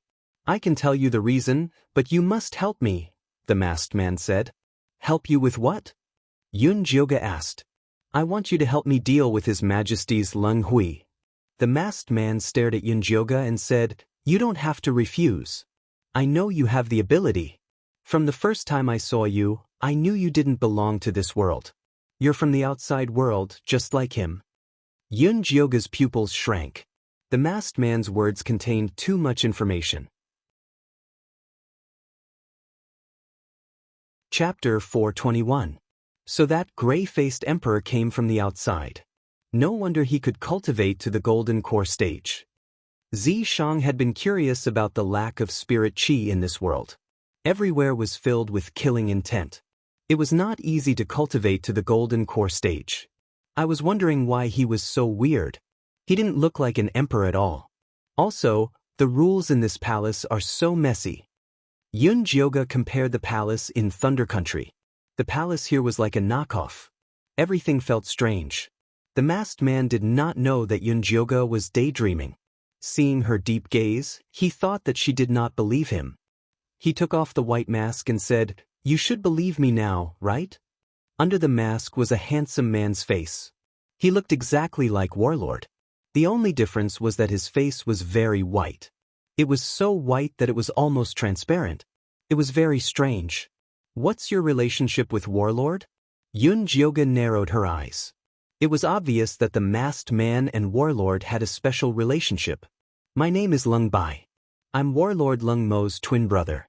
Lung Hui is our big brother." Lung Bai narrowed his eyes and began to recount his memories. The country they lived in was called Gray Country. When children were born, they were weak white-skinned people. When their bloodline awakened, they would become gray-skinned people. The darker their skin, the stronger they were. They did not need to cultivate to have the power to fight tigers and wolves.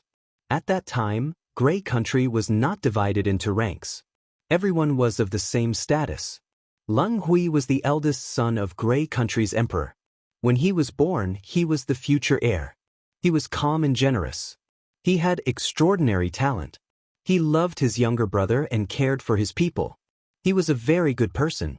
Until one day he was seriously injured while hunting. His life was in danger. The state preceptor summoned his soul to save him. After Lung Hui came back to life, his personality changed. Not only did he become obsessed with cultivation, but he was also crazy about fair-skinned women.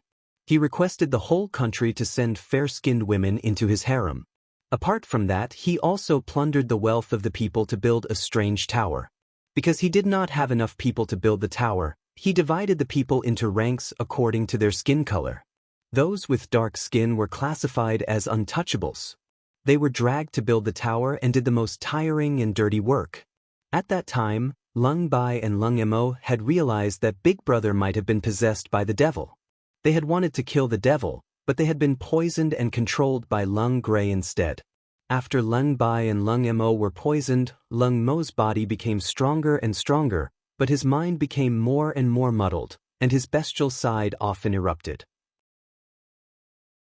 Lung Bai's skin was getting whiter and whiter, and his cultivation was getting higher and higher, but he had lost the ability to procreate.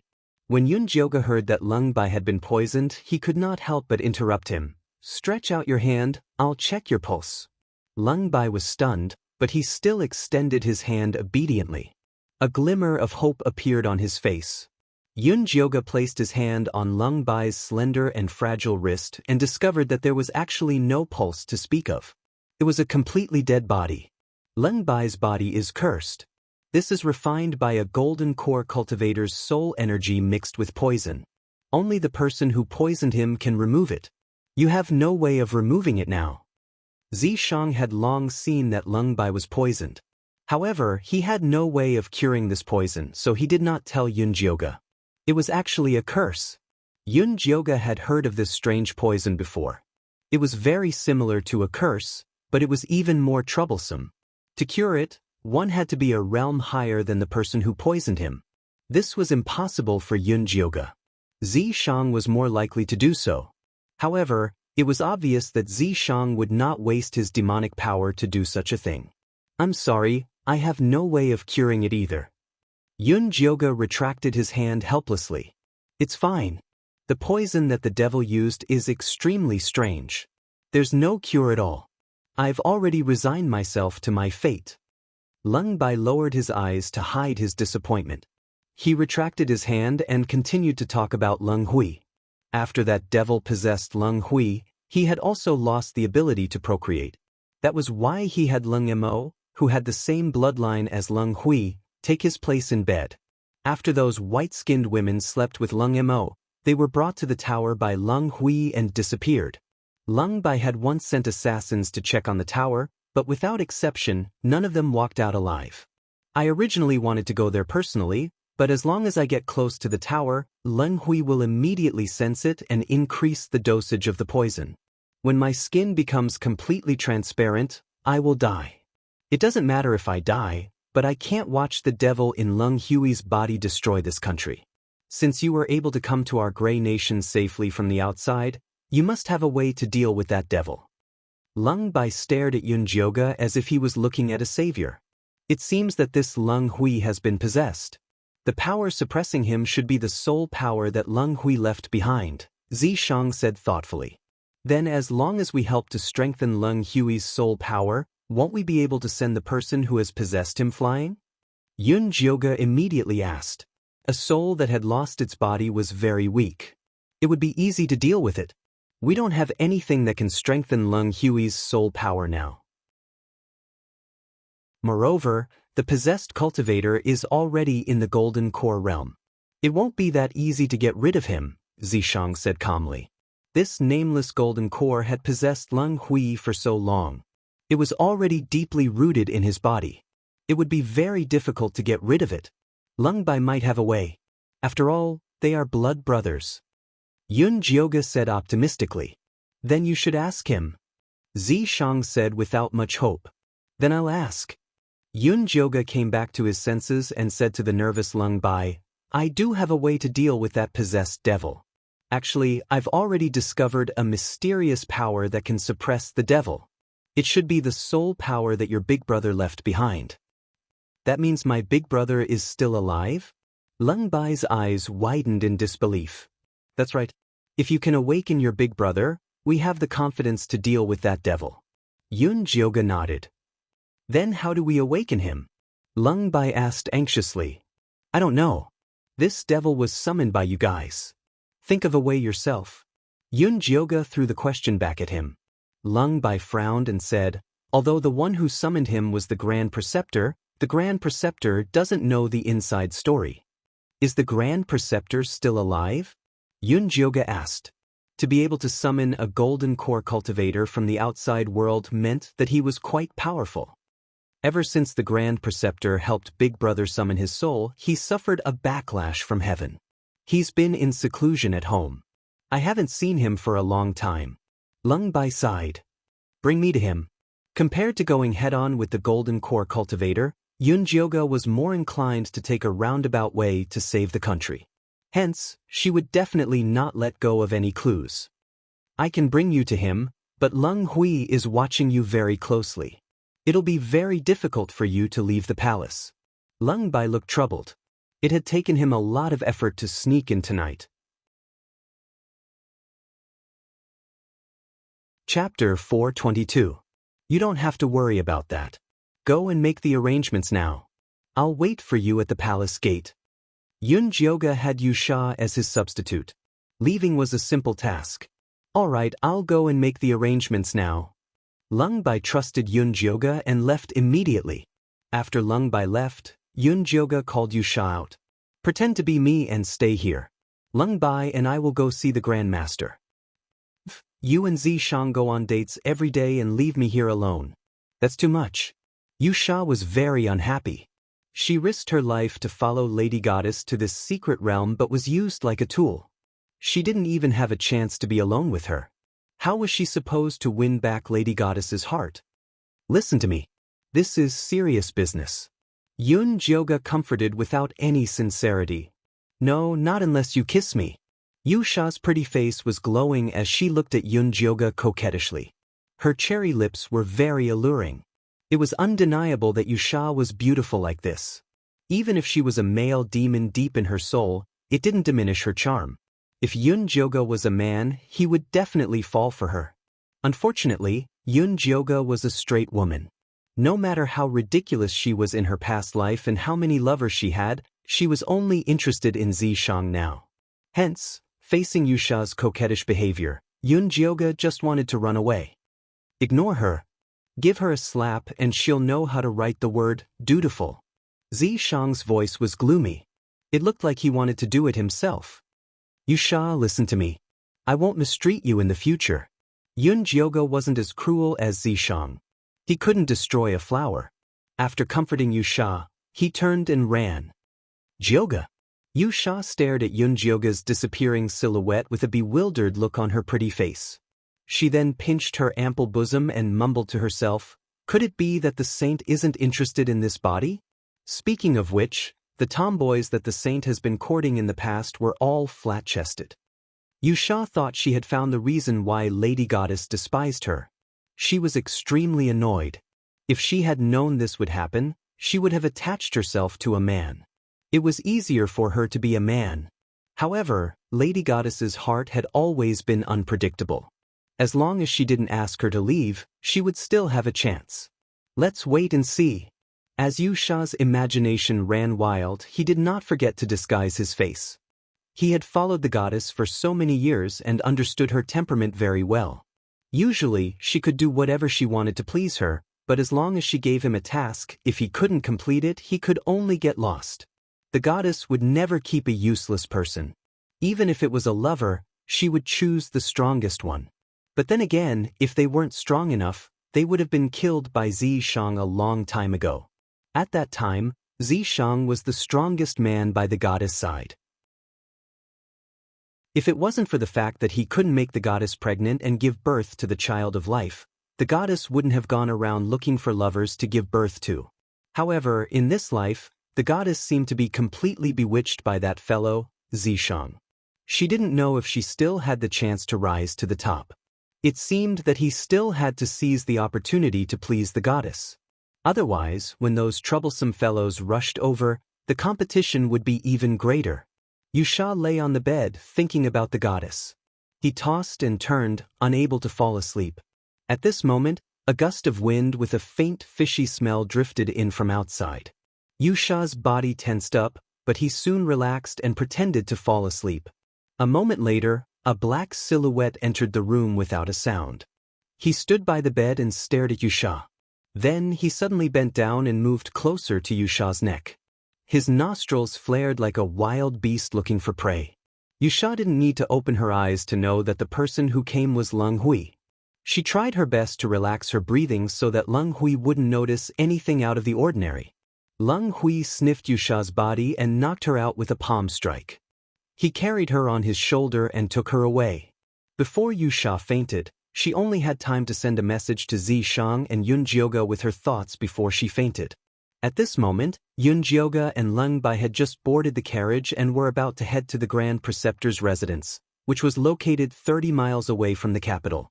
The Grand Preceptor used to live in the palace's observatory. Ever since he was struck by divine retribution, he returned to his old house and refused to see any guests. Leng Bai introduced the Grand Preceptor's life to Yunjioga on the carriage. The Grey Kingdom didn't have a Grand Preceptor in the past. That was until a natural disaster struck 100 years ago. A gust of murderous aura descended from the sky and spread like a plague. Those infected by the murderous aura would turn into walking corpses and go around killing people. Back then, the people were panicking and the Grey Kingdom was in danger of being destroyed. Later on, the Grand Preceptor saved the people of the world with the murderous pill he invented. The Emperor of the Grey Kingdom at the time was Leng Bai's grandfather. He cultivated the observatory in the palace and invited the Grand Preceptor back. The Grand Preceptor had a profound cultivation base and boundless transcendence energy. He was also very concerned about the people. Every time there was a natural disaster, he would inform the imperial court in advance and help the people avoid many disasters. When my big brother's life was in danger, my father knelt down and begged the Grand Preceptor to save his life. The Grand Preceptor said that my big brother's soul had already left and could only be summoned by someone with the bloodline of a relative. My father volunteered himself and the Grand Preceptor used another 49 sacrifices to successfully summon my big brother's soul back. I didn't expect a devil to follow my big brother back. Leng Bai's heart ached when he said this. He thought his big brother had passed away. He didn't expect his big brother's soul to still be around. It was just suppressed by the devil. This meant that the Grand Preceptor's soul-summoning art was a success. Wasn't the murderous corpse arcane realm opened 100 years ago? Could this Grand Preceptor be an outsider as well? Yun Jioga asked Zi Shang secretly. It's very possible, but we'll only know the specifics when we see him in person, Zi Shang said cautiously. At that moment, Lung Bai spoke. We're here. Yun Jioga followed him down the carriage. In front of them was a gloomy manor. The surroundings were filled with tall locust trees, covering the manor tightly. The morning sun was very bright, but it couldn't penetrate at all. Yun Jioga looked at the locust trees and felt inexplicably uncomfortable. It was as if she was in a graveyard. This is the soul sealing formation. Someone wants to seal the Grand Preceptor's soul here, Zi Shang said solemnly. It must be the person who possessed Leng Hui. He's so worried about the Grand Preceptor's soul escaping. This means that the Grand Preceptor must know something. Yun Jioga felt that she had made the right decision to come here. Lung Bai saw Yun Jioga staring at the locust trees and explained. After the Grand Preceptor suffered the backlash, he was afraid of sunlight. He found someone to hasten the growth of these trees. Didn't Leng Hui find someone to hasten the growth? Yun Jioga raised her eyebrows. This answer didn't match what she had imagined. It's not Leng Hui. It's the Grand Preceptor, Lung Bai said with certainty. It's useless to ask him. Let's go in first, Zi Shang urged. He had already received news that Yusha had been taken away by Leng Hui. There was no time to waste here. Chapter 423. Alright, I'll go in now. Yun Jioga could feel Zi Shang's anxiety, so he climbed over the wall and entered the manor. Hey, wait. Lung Bai wanted to enter through the main door, but he could only follow. It was even darker inside the manor. He could vaguely see the servants busying about in silence. Their vitality was so weak that they were like the living dead. Where's the Grand Preceptor? Yun Jioga asked Lung Bai in a low voice. In the courtyard on the west side. I'll take you there. Lung Bai walked through the corridor and headed towards the most remote corner on the west side. The further he went, the darker it got. There was no light at all in broad daylight. If the people at the outermost area were the living dead, then the people at the inner area were the walking dead. Lung Bai was shocked when he saw the walking dead. He even wanted to kill them. Don't be meddlesome. Finding the Grand Preceptor is more important. Yun Jioga quickly stopped him. No, if we let these walking dead out, they'll endanger the entire Grey Nation. Ever since the baleful Aura disaster broke out 100 years ago, the Grey Nation's royal family issued an order to kill all the walking dead in the world. We'll talk about it later. These walking dead won't be able to escape. Seeing Lung Bai's insistence, Yun Jioga could only take out several corpse control talismans from his storage bag and toss them over. After the walking dead were hit by the talismans, they obediently stood at the side and did not move. As long as I light the talismans, those walking dead will burn themselves to death. Is that okay? Yun Jioga asked. All right. Although Lung Bai was still unwilling, he did not insist and continued to lead Yun Jioga to the west courtyard. The west courtyard was so dark that one could not even see their fingers in front of them. It was filled with a thick aura of death. A foul smell came from the dark courtyard. It was the smell of rotting corpses. Why is it so smelly? Lung Bai could not help but seal his nose aperture. The last time he visited the Grand Preceptor, the west courtyard was dark but clean. Looks like you're about to die. Yun Jioga's expression was solemn. Impossible. Lung Bai anxiously pushed open the courtyard's old gate and walked into the smelly room. He immediately saw the Grand Preceptor lying on the moldy bed. The Grand Preceptor before him could no longer be called a human. He was a pile of bones and rotting flesh. There were even maggots wriggling in the rotting flesh. Grand Preceptor. Lung Bai's face turned even paler. He used all his strength to cover his mouth to prevent himself from vomiting. Heh. The Imperial Tutor's half-rotten mouth let out a series of gasping sounds. He wanted to say something but he couldn't. How could this be? Lung Bai did not expect the backlash from the state preceptor's heavenly wrath to be so severe. This is not the wrath of heaven. Someone trapped his soul in his rotten body to torture him, Yun Jyoga said calmly. Could it be that demon? Why would he do that? Lung Bai's eyes widened. The Grand Preceptor had gone into seclusion after summoning the spirits and had not had any contact with Lung Hui. How could he have offended that devil? You'll have to ask the Imperial Preceptor. Yun Jyoga was certain that the Imperial Preceptor knew something. The Imperial Preceptor is already in such a state. What else can he ask? Lung Bai looked sorrowfully at the half-dead Grand Tutor. He didn't expect the Grey Kingdom's hero to end up in such a miserable state. It was all his negligence. When he got back, he would definitely punish those servants who served him. This is indeed a problem. Yun Jyoga frowned. The Imperial Preceptor's tongue was already half-rotten and he couldn't speak at all. His hands were only bones left. He probably couldn't write either. How was he supposed to communicate with him? Why go through so much trouble? Just search his soul directly, Zishang said coldly. Search his soul? Yun Jyoga was in a difficult position. The Imperial Preceptor was not an enemy. She couldn't do such a cruel thing. He was tortured by that golden core cultivator. As long as we help him take revenge, he will definitely be willing to let us search his soul. If you don't believe me, you can ask him, Zishang said confidently. All right. Yun Jyoga decided to give it a try. He asked the Imperial Preceptor, Imperial Preceptor, I'm here to investigate the demon that possessed Emperor Lung Hui. Are you willing to let us search his soul?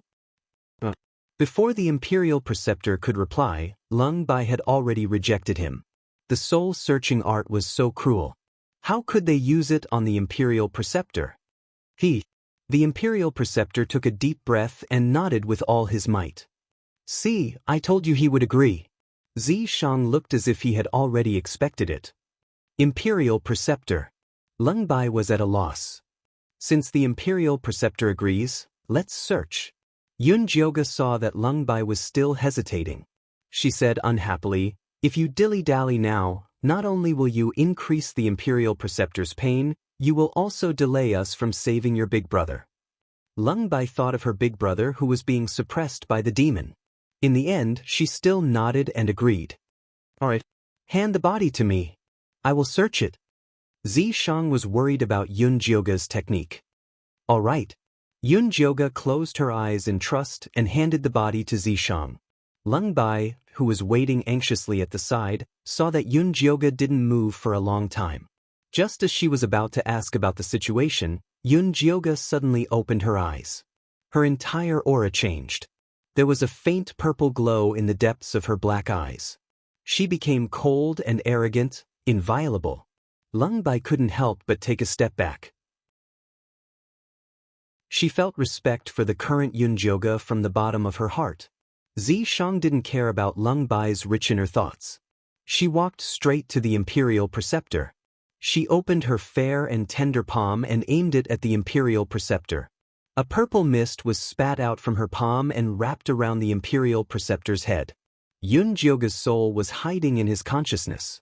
He could clearly see the masses of consciousness being transmitted from the Imperial Preceptor. The truth was immediately revealed to the world. It turned out that the Imperial Preceptor was just an ordinary gray-skinned warrior.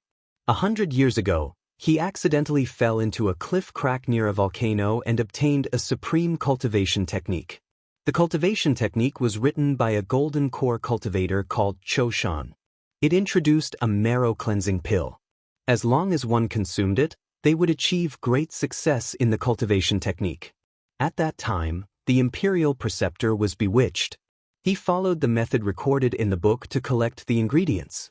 In the end, he really refined a black marrow-cleansing pill. After he consumed the marrow-cleansing pill, a soul named Cho Shan suddenly appeared from the supreme cultivation technique and entered his body. It turned out that everything was Cho Shan's scheme. Cho Shan was originally a late-stage golden core cultivator from the outside world. When he accidentally fell into this space, his body was destroyed. His life depended on himself. He used a secret technique to hide his soul. Then he released a supreme cultivation technique and waited for the host to appear. After Cho Shan took over the Imperial Preceptor's body, he killed 99 gray-skinned people. Then he used their souls to set up an evil formation to summon the pestilence baleful Qi to lead to the Grey Kingdom. When the Grey Kingdom's emperor was helpless, he appeared with the antidote and successfully became the Grey Kingdom's Imperial Preceptor. In the next 100 years, Cho Shan began to plan to build a tower that could connect with the baleful Qi of heaven and earth. Other than that, he also secretly captured many people for research. There were men, women, young, old, and all kinds of skin color. He even secretly brought back a descendant of the Grey Kingdom's royal family who was not favored. Later, he discovered that the fair-skinned women in this arcane realm had the potential to develop the demonic attraction physique. That was the best vessel to cultivate a baleful demon fetus. Chapter 424. After Cho Shan discovered the white-skinned woman's secret, he became even crazier. He spent a great deal of effort researching the demonic attraction powder and secretly placed it in the water source to change the physique of the entire Grey Nation. Although this was a huge project, he had finally succeeded after persevering for 100 years. 80% of the white-skinned women had the demon-attracting physique. It was just that this artificially cultivated physique was very fragile, and there was no way to give birth to a demonic embryo in one go. Thus, Cho Shan began another plan. He plotted to heavily injure Leng Hui, then had the Imperial Preceptor pretend to summon the soul into Leng Hui's body. Then he used the power of the Emperor to build a tall tower, and frantically searched for the white-skinned woman and placed her in the tower to be nurtured. Because the Grand Preceptor's stubborn resistance over the past 100 years had caused Cho Shan a lot of trouble, after Cho Shan entered Leng Hui's body, he set up this evil spirit array to trap the Grand Preceptor in the rotting body and torture him. If Cho Shan knew that his pettiness had caused him to be exposed, would he regret it? I don't know if he will regret it or not. I only know that Cho Shan must be related to Cho Sr., Zi Shang said with certainty. It's just that they have the same surname. They might not be related.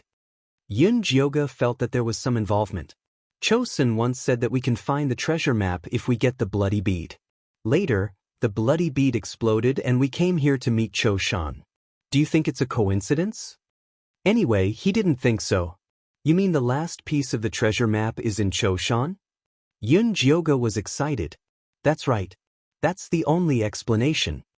If Cho Sun didn't know Cho Shan, how could he know the secret of the bloody killing bead and the treasure map? If the treasure map is really with Cho Shan, then we didn't come here for nothing. Yun Jioga suddenly became excited. Originally, he thought that he was just unlucky to fall into this godforsaken place. He never thought that he would be able to find the last piece of the treasure map. Miss Yun, did you find any news from the soul search? The Grand Preceptor is dying. Leng Bai looked at the Grand Preceptor who was gradually losing his breath and immediately became anxious. The Imperial Preceptor has already gone to where he should go. With a flick of Yun Jioga's finger, a wisp of white flame landed on the Imperial Tutor's body, instantly burning him to ashes. This pitiful State Preceptor had been dragged by Cho Shan to live for 100 years. He had long wanted to be free. Did the State Preceptor say anything about how to deal with that devil? Leng Bai continued to ask. No, but the Grand Preceptor has already told us the name of the devil. Yun Jioga told Leng Bai about the information regarding Cho Shan that he had obtained from the Grand Preceptor's soul. Cho Shan has been hiding for 100 years. Leng Bai felt a chill run down his spine. Could they really defeat that devil after setting up so many traps for 100 years? Don't be discouraged. I already know the method to stimulate your big brother's soul power, Yun Jioga said confidently. The reason why the State Preceptor was able to resist Cho Shan for 100 years as a mortal was because of his deep love for the Grey Kingdom. Leng Hui had always been a competent emperor, and his love for the Grey Kingdom was only deeper than the State Preceptor's. As long as he set it up properly, he would definitely be able to awaken Leng Hui's soul. Then let's hurry back, lest a long night brings trouble. The more Leng Bai understood Cho Shan's background, the more he feared him. Now he just wanted to get him out of his big brother's body as soon as possible. There's no rush. Destroy this manor first to prevent the deathly aura from escaping, said Yunjioga. I'll get someone to deal with it later. Even if Yunjioga had not mentioned it, Lung Bai would have destroyed all the walking corpses in this manor. Get someone to chop down the surrounding trees first. Wait for sunlight to shine into every corner of the manor before you kill the walking corpses.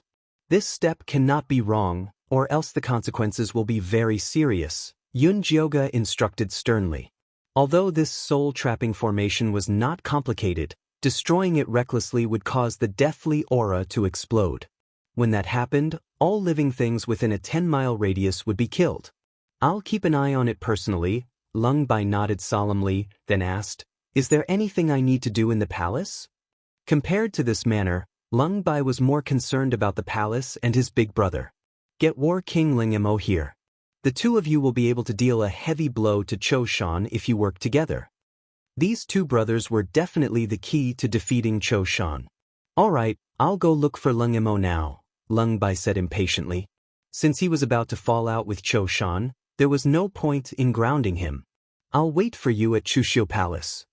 Yunjioga boarded the horse carriage after parting ways with Lung Bai. He then said to Zishang, When we get back, let Yusha make the arrangements. She's the best at this sort of thing. Yusha has been captured by Cho Shan, Zishang said coldly. When did this happen? Yunjioga's face was filled with shock. Yusha had actually been captured. Just now. But don't worry, she'll be fine. With Wan Sha's character, Zishang was not worried that he would be at a disadvantage. Then let's hurry back to the palace and make the arrangements. Yunjioga returned to Chushio Palace anxiously. Bao and the others still did not know that Yusha had been captured. They saw that Yunjioga was still the same as before. Bao, follow me. Yunjioga sent everyone away, leaving Bao alone. Bao did not suspect anything and obediently followed Yunjioga into the inner hall. Lie on the bed. Yunjioga pointed at the big bed in the inner hall and then closed the door. I dare not. Bao knelt down in fear and trepidation. She thought that she had done something wrong to offend Yunjioga. I told you to lie down, so lie down. Yunjioga waved his hand impatiently. Light purple spiritual energy turned into a rope and tied Bao to the bed. Spare me, miss. Bauer panicked and shouted. Then, she realized that her throat was tight and she could not speak anymore. Don't worry, I won't hurt you. Close your eyes and everything will be fine when you wake up. Yunjioga reached out his palm and wiped Bao's face. Bao slowly closed her eyes and fell into a deep sleep. Yunjioga's gaze fell on Bao's flat stomach. The devilish chi that Warlord had planted there was sealed by Yusha. What she needed to do was to release the devilish chi and create the illusion of a devil fetus to trick Cho Shan. Although Bao would suffer a little, she would let Zishang get rid of the devilish chi after the deed was done. She would not let Bao's life be in danger. Let's begin. Zishang revealed himself and stood beside Yunjioga. All right. Yunjioga took out various medicinal ingredients from his storage pouch and prepared to refine the fake devil pill. Zishang set up layers of illusory formations with the big bed as the center. When everything was ready, Lung Bai and Lung Mo finally snuck into Chushio Palace. Miss Yun, I'm sorry. What happened that day was not my intention. Lung Mo looked at Yunjioga guiltily. Although he did not really violate Yunjioga, he had taken advantage of her. He was guilty. The person you feel the most sorry for is Bao, not me. Yusha had only taken advantage of her by taking her place, but Bao had been hurt badly by Lung Mo.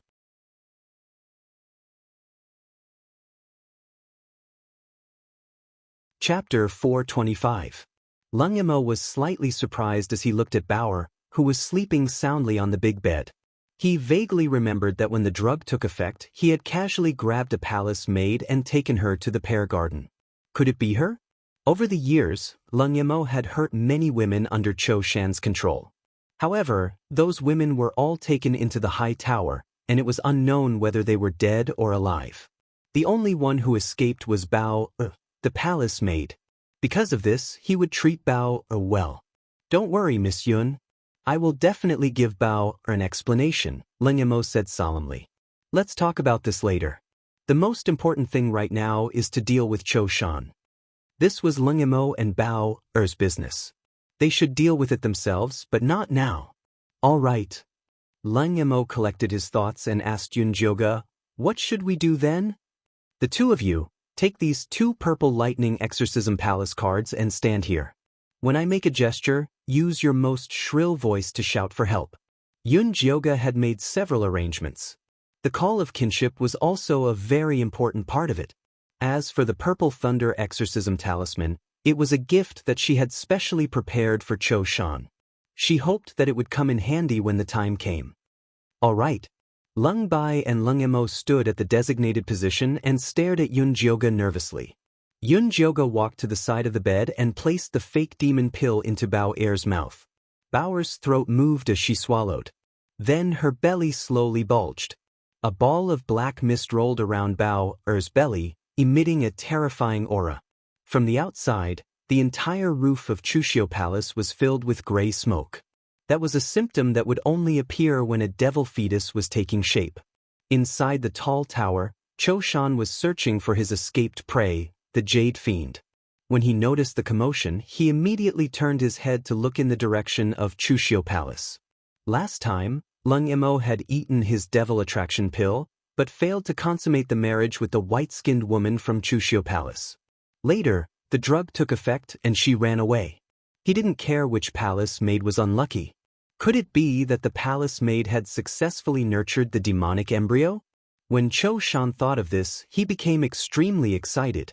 He had been in this godforsaken place for 100 years and had always wanted to cultivate a demonic fetus so that he could return to the outside world. Unfortunately, he had never succeeded. The Fiend Corp's secret realm was about to close. If they could not leave, they would have to wait another 100 years. He didn't have that kind of patience, which was why he was frantically trying to hasten the birth of the demonic embryo.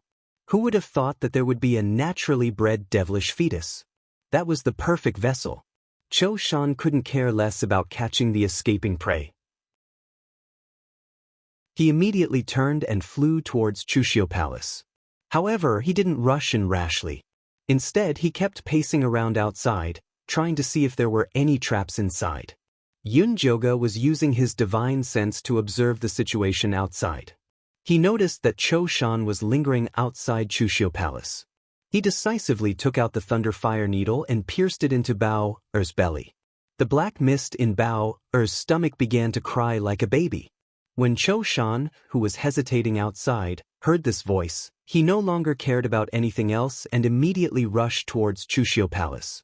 As soon as he pounced into the inner hall, he noticed beams of light lighting up. A gigantic water screen appeared in front of him, displaying the scene of the Grey Nation's citizens being forced to the brink of destruction by the black-robed emissary. The people of the Grey Nation were destitute and homeless, weeping bitterly. 9 out of 10 houses were empty, and the land was barren. It was incomparably miserable. Cho Shan was cold by nature and regarded ordinary people as ants. Such a scene could not move him, but only made him feel bored. However, his chest mysteriously throbbed with pain. The cold gray soul force he suppressed began to fluctuate intensely. Damn it. Cho Shan gritted his teeth and used all his strength to suppress it. If not for the fact that killing Leng Hui would lead to the death of this body, he wouldn't have let Leng Hui live. Yun Jioge noticed Cho Shan's strange behavior and immediately raised his hand and gestured to Lung Bai and Leng Emo. The 2 brothers cried out for help at the same time. Big brother, save me. Leng Hui's soul force, which had been suppressed by Cho Shan, surged again. For the first time, he suppressed Cho Shan and cried out, Little white little where are you? Big brother. Lung Bai and Leng Emo cried out in surprise. Just as they were about to run out, Leng Hui was suppressed by Cho Shan again.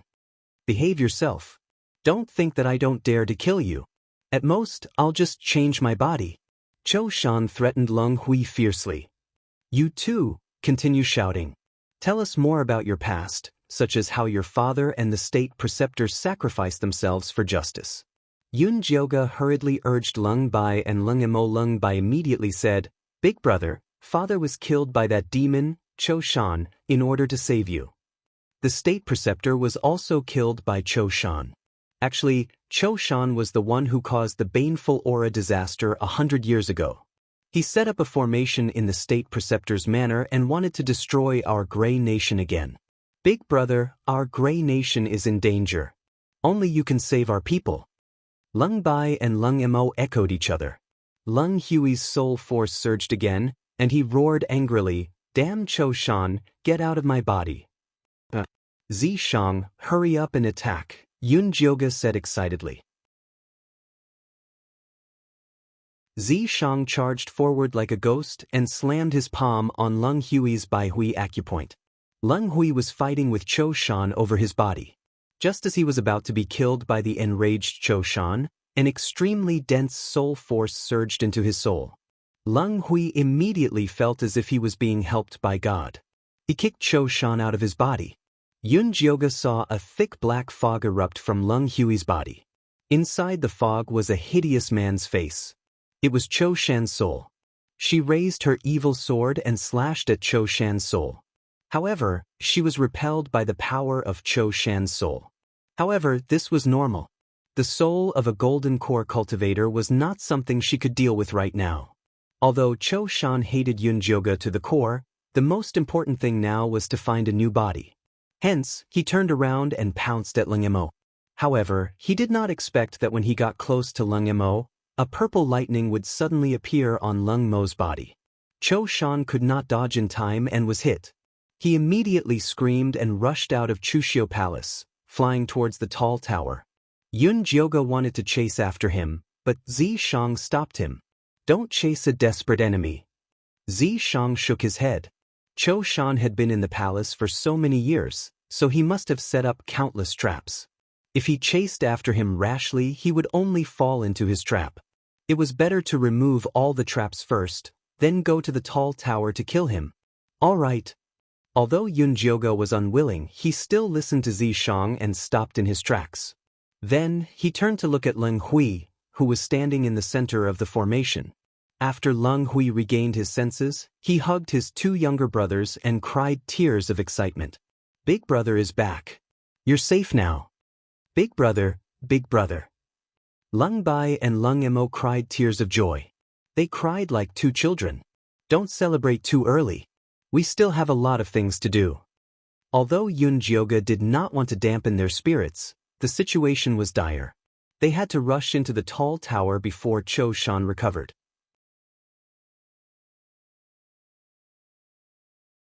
Chapter 426.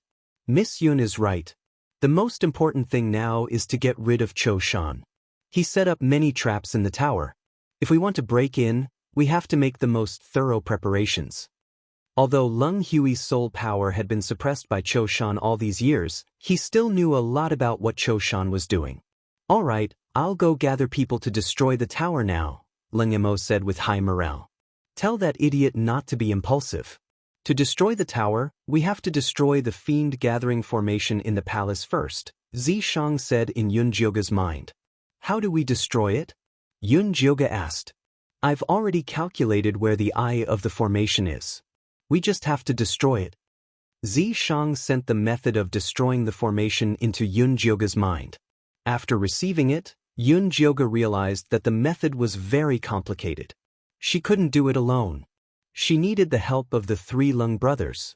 At that moment, Lung Mo was still excitedly introducing his revolutionary army to his big brother Lung Hui.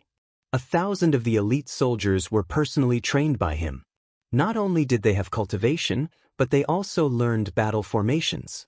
They could definitely destroy the tower and kill Cho Shan. Cho Shan's tower isn't as simple as you think. Your soldiers will only die if they attack the tower. Lung Hui shook his head. No one knew better than him how terrifying the tower was. It wasn't something ordinary people could destroy. Big brother is right. You forgot how Elder Song died, Lung Bai said in pain. Elder Song was their common master. He was the oldest and had the highest cultivation in the Grey Kingdom. When his lifespan was about to end, he volunteered to investigate the situation in the tower. However, even though he was already in the late stage of foundation establishment, He still died without a sound after entering the tower. Not even a message was sent out. Then what should we do? Lung Mo's heart turned cold when he thought of his master. Was there really no way to deal with that demon? Miss Yun, since you can save my big brother, you should have a way to destroy the tower. Lung Bai looked at Yun Jioga with anticipation. This magical white-skinned lady always brought about miracles. If you want to destroy the tower, you have to listen to me. Otherwise, forget about destroying the tower, even your gray kingdom might perish. Yun Jioga narrowed her eyes and started to threaten them. If they wanted to destroy the formation, they had to listen. Otherwise, if the three brothers didn't cooperate, things would be difficult. Don't worry, Miss Yun. We'll definitely listen to you. Lung Mo and Lung Bai nodded at the same time. Miss Yun, as long as you can destroy the tower and kill Cho Shan, it won't be a problem for you to take my life, let alone make us obey you, Lung Hui said seriously. Big brother. Lung Bai and Lung Mo cried out at the same time. If I die, the next emperor of the Grey Kingdom will be Bai. You will assist him, Lung Hui said solemnly. He had already written the edict. Big brother, please don't say that. Lung Mo panicked and hurriedly said to Yun Jioga, Miss Yun, if someone needs to be sacrificed to break the array, then look for me. I've done all sorts of bad things over the years and deserve to die. No, look for me. Lung Bai pushed Lung Mo away and said to Yun Jioga anxiously, I won't be able to live for long anyway, and I can't leave behind any descendants. I'm useless. I should be the one sacrificing the most. Yun Jioga was rendered speechless by their dedication. Who said that breaking the array would take lives? You're thinking too much. I just need you to be obedient and help me tear down this palace. Lung Bai and Lung Mo were stunned and immediately felt a little embarrassed. Big brother, you're really too much. Aren't you misleading us? Lung Mo laughed foolishly as he scratched his head. That's right. Lung Bai also revealed a slightly childish smile. In front of their big brother, they would always be children. It's big brother's fault. Lung Hui also smiled, but there was endless bitterness behind his smile. Although he had already regained control of his body was already on the verge of collapse after being tormented by Cho Shan all these years. He could die at any time. However, there was no need to tell his two younger brothers about this. They would be happy for as long as they could. They had suffered all these years. Yun Jioga had the same thought, so he did not mention the fact that Lung Hui did not have long to live. Instead, he ordered Lung Bai and Lung Mo to send all the living people out of the palace. Get them as far away from the palace as possible, especially Bao. Her yang qi is weak now, so we have to protect her carefully. Although Yun Jioga had already gotten Zishang to remove the demonic qi from Bao's body, this method was too harmful to her body. Now Bao seemed to have just recovered from a serious illness. Her body was very weak, so they had to protect her carefully. I understand. Lung Mo nodded. He decided to arrange for Bao to stay in the warlord's mansion. As for the other palace maids and eunuchs, they would find 2 large warehouses and lock them up. Then they would send people to guard them. Cho Shan had been operating in the palace for so many years. Who knew if there were spies left behind by him? It was better to be cautious. Yun Jioga did not care how Lung Bai and Lung Mo arranged those people. She only needed to achieve the effect she wanted. Lung Hui gave an imperial edict, and the people in the palace were all sent away within 2 hours.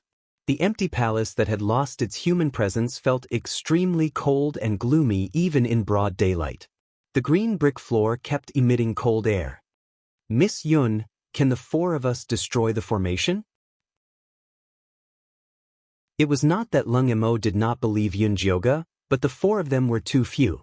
Of course it's not the 4 of us. It's the 3 of you, Yun Jioga said seriously. Aren't you going to help us?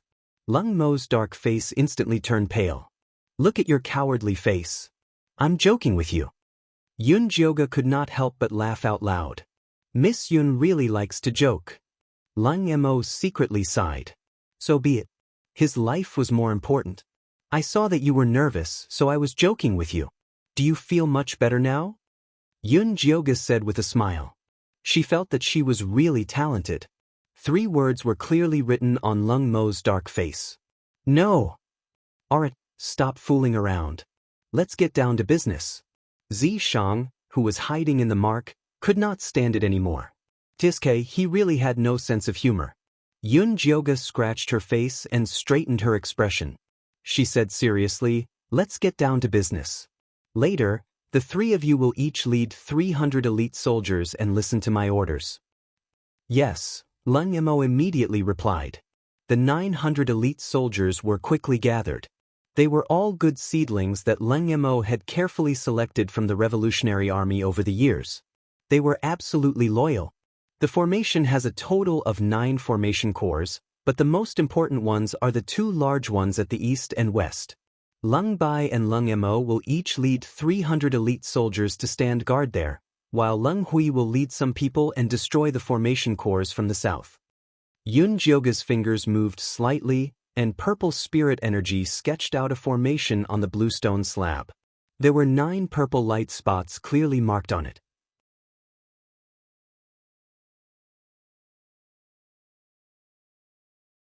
Chapter 427. Miss Yun, how are we going to suppress these formation eyes later?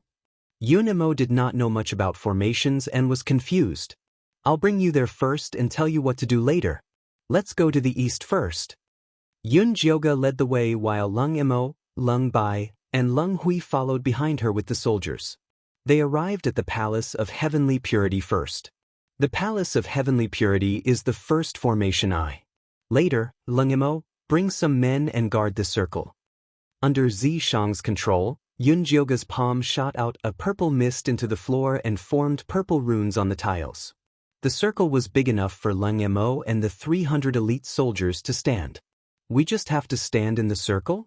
Lung Mo looked at the runes in confusion. He felt that they could be wiped off with his hand and were not reliable at all. Of course not. When we destroy the formation eyes, many walking corpses will appear in the 2 formation eyes that you're guarding. Your mission is to kill them as much as you can. This circle is to protect you and prevent you from being drowned by the walking corpses. Zi Shang did not intend to care about their life and death. This defensive circle was requested by Yun Jioga. Drowned?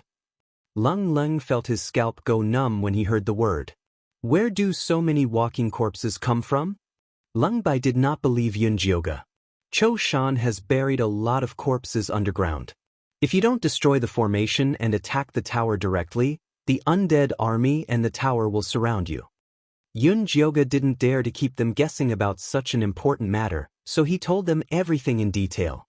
Underground. Lung Mo and Lung Bai looked at the floor at the same time. The ordinary bluestone tiles looked disgusting. Stop looking and quickly enter the circle to fight. We have to start breaking the formation at noon. After Yun Jioga made arrangements for Lung Mo, she brought Lung Bai to the Broken Jade Pavilion in the west and asked Zi Shang to help Lung Bai set up the defensive circle. After the 2 formation eyes were set up, Yun Jioga brought Lung Hui and started breaking the formation from the south. The first formation eye, Pear Garden, dig. Yun Jioga ordered and the 300 elite soldiers started digging with shovels. The beautiful pear garden was destroyed in an instant. The pear trees were chopped down and stacked on top of each other. The outermost layer of brown soil had been dug up, and what followed was a dark red area. Further down were densely packed white skeletons, emitting a bone-chilling aura. These skeletons were stacked on top of each other. There were a total of 9 layers, which clearly looked like a tall tower. Lung Hui's expression was pained. Although these were all Cho Shan's evil deeds, as the emperor, he could not protect his people. He was useless. Don't think about these useless things. Right now, the most important thing is to break the formation. Hurry up and bring some people to burn this bone tower with spiritual fire, Yun Jioga ordered Lung Hui without holding back. Lung Hui had probably been repressed for too long. He was very pessimistic and depressed. This would only hasten his death. Yes. Lung Hui pulled himself together and mobilized the spiritual power in his body. He pinched his fingers and shot out a small gray spiritual fire. The gray spiritual fire was pitifully small when it landed on the white bone tower. Fortunately, there were 300 elite soldiers assisting it. Although the highest cultivation level of these elite soldiers was only at the 8th level of Qi refinement, Lung Emo had always trained them as imperial guards. He had also taught them the secret formations of the palace.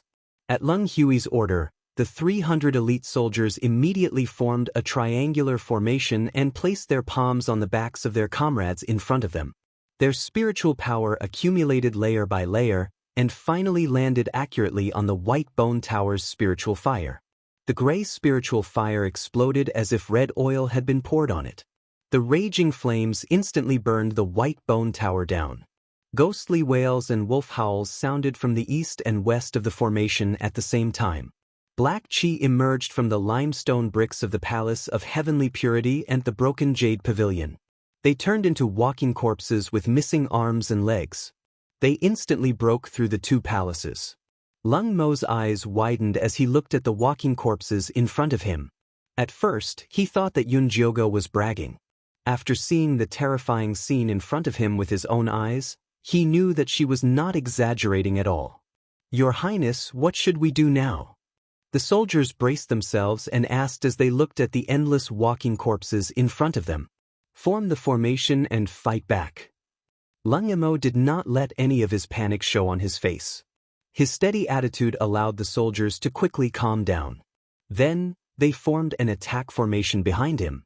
At the same time, the defensive formation left behind by Zi Shang suddenly lit up. The purple runes all rose into the air and turned into a purple haze that blocked the walking corpses outside. "Kill!" Lung Emo shouted. He raised his sword and chopped off the head of the walking corpses in the front row. The other soldiers were also encouraged by him. Relying on the protection of the defensive formation, they began to kill in all directions. After the initial panic, the broken jade pavilion on Lung Bai's side also began to prepare for battle. "They'll be fine, right?" Lung Hui could not help but worry when he saw the black Qi surrounding the Palace of Heavenly Purity and the broken jade pavilion. "You should believe in their abilities. The only way to help them is to break the formation as soon as possible." Yun Jioge understood Lung Hui's worries, but she did not think that Lung Bai and Lung Emo were that weak. "I know. Where's the next formation Lung Hui retracted his gaze and forced himself to focus on the current mission. The Lotus Pond. "Let's go." Yun Jioge led Lung Hui and the 300 elites forward quickly. Soon, they arrived at the side of the Lotus Pond. The originally clear river water had become eerily pitch black. The dark green lotus leaves had all withered. Only a fist-sized pink lotus flower bloomed in the middle of the pond. The bright red stamen of the flower was like a woman's lips. As it opened and closed, the indistinct cries of a woman could be heard. "There's someone underwater," a soldier shouted in panic. Yun Jioge looked over and saw a pale-skinned little girl hiding in the pitch-black water. She was looking at them in fear. Her long black hair was tied to the lotus flower like water plants. The little girl was about 8 years old. She had big black eyes and a small nose. However, her mouth was sewn up with strange black stitches. This little girl reminded Yun Jioge of Tsuke, whom he had met when he first fell into the mystic realm. She was also 8 years old, but she had already become the target of the black-robed messenger. Should we fish her up first? Lung Hui could not bear to do so. Although he knew that this little girl was no longer human, he still wanted to help her. She's so young. How pitiful. Many of the soldiers had lost their families because of the black-robed messenger. When they saw the white-skinned little girl in the water, they felt like they were looking at their own pitiful little sister. They all wanted to save her. Some of the soldiers could not help but roll up their pants and get ready to go into the water to save the little girl. Yun Jioge frowned as he looked at the little girl's panicked little face. He could not bear to see her like this, so he did not stop the kind soldiers. At that moment, Zi Shang, who had been quiet all this time, suddenly stopped them with a stern voice. "Tell those stupid soldiers not to move."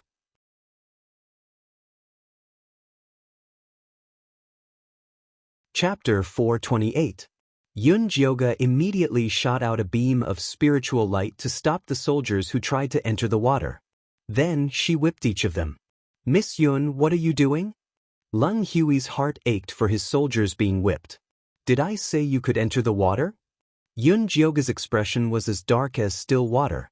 His sharp gaze swept across the soldiers and finally landed on Leng Hui. Previously, you promised me that you would listen to everything I say. Now, you're acting on your own without my orders. Is this how you lead troops? I was wrong. Please punish me, Miss Yun. Leng Hui immediately apologized. There were still 7 formation eyes waiting for Yun Jioga to remove. He couldn't afford to anger her now. Yun Jioga knew that Leng Hui was affected by the ghost whales, but she still whipped him without hesitation. If he didn't remember this lesson, he'd only make bigger mistakes in the future. By then, it would be too late to make up for it. The 300 elite soldiers realized that even the emperor was willing to be punished. They respected Yun Jioga even more. Yun Jioga saw that these people were obedient and asked Zishang, "What's so strange about this lotus pond? How can we remove it?" Ask them to dig up the lotus pond and drain the water inside first. Zishang used Yun Jioga's hand to draw 2 purple lines on the edge of the pond. Dig according to the lines. Yun Jioga looked at the narrow purple tunnel. Finally, he divided the 300 soldiers into 3 groups and had them take turns digging. Digging soil was nothing to these elite soldiers with cultivation. Even if they dug with their bare hands, it would not be a problem. Immediately, some brave and skillful soldiers started to dig, but they didn't expect the brown soil to be as hard as a metal plate. Use your spiritual power to dig, Yun Jioga reminded. If it was that easy, it wouldn't be called a formation eye. The first group of elite soldiers dug for less than the time it took for a stick of incense to burn, and they were so tired that they were panting and sweating. Let's change to the second group. Yun Jioga looked at the shallow tunnel and felt anxious. Breaking the formation was a race against time. If they wasted too much time here, it would be difficult later on. I'll do it. Leng Hui took a steel shovel and went personally. He was a foundation establishment cultivator and dug much faster than the Qi refinement soldiers. Seeing that the emperor was personally going into battle, the other elite soldiers used all their strength to take turns digging. Finally, they dug a deep channel within an hour. All right, come out. Yun Jioga ordered all the elite soldiers to retreat to a distance of 100 meters from the lotus pond. Only then did he use the evil blade to destroy the mud wall that was blocking the lotus pond.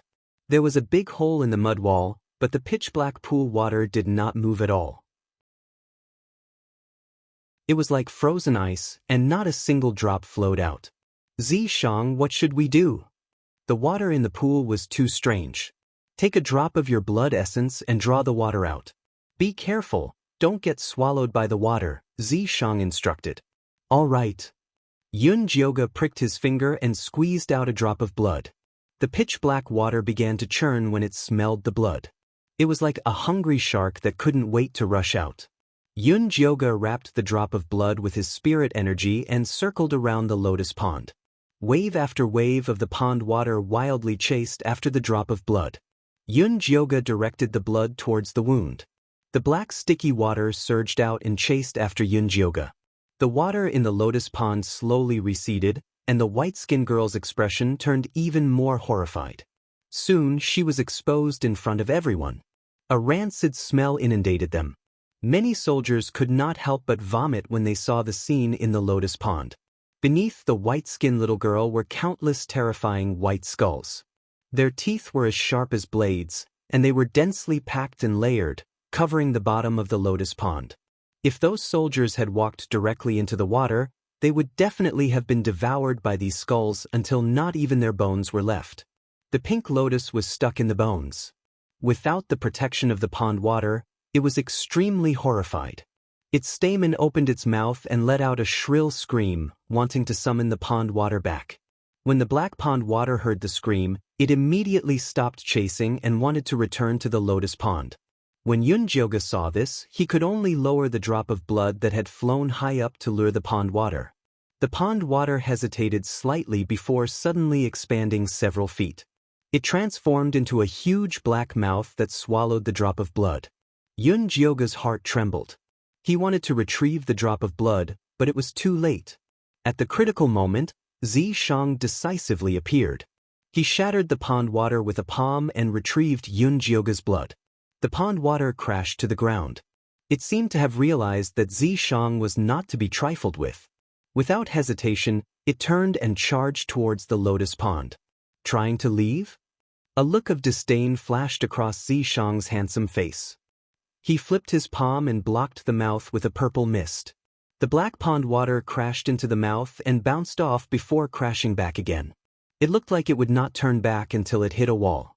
What are you waiting for? Hurry up and get rid of those bones. While Zishang was fighting with the black pond water, he did not forget to stuff Yunjioga's drop of blood into his mouth. Oh! Yunjioga returned to his senses and hurriedly called out to Leng Hui. Hurry up and destroy this lotus pond. The sooner we can help Leng Leng and Leng Bai, the sooner we can.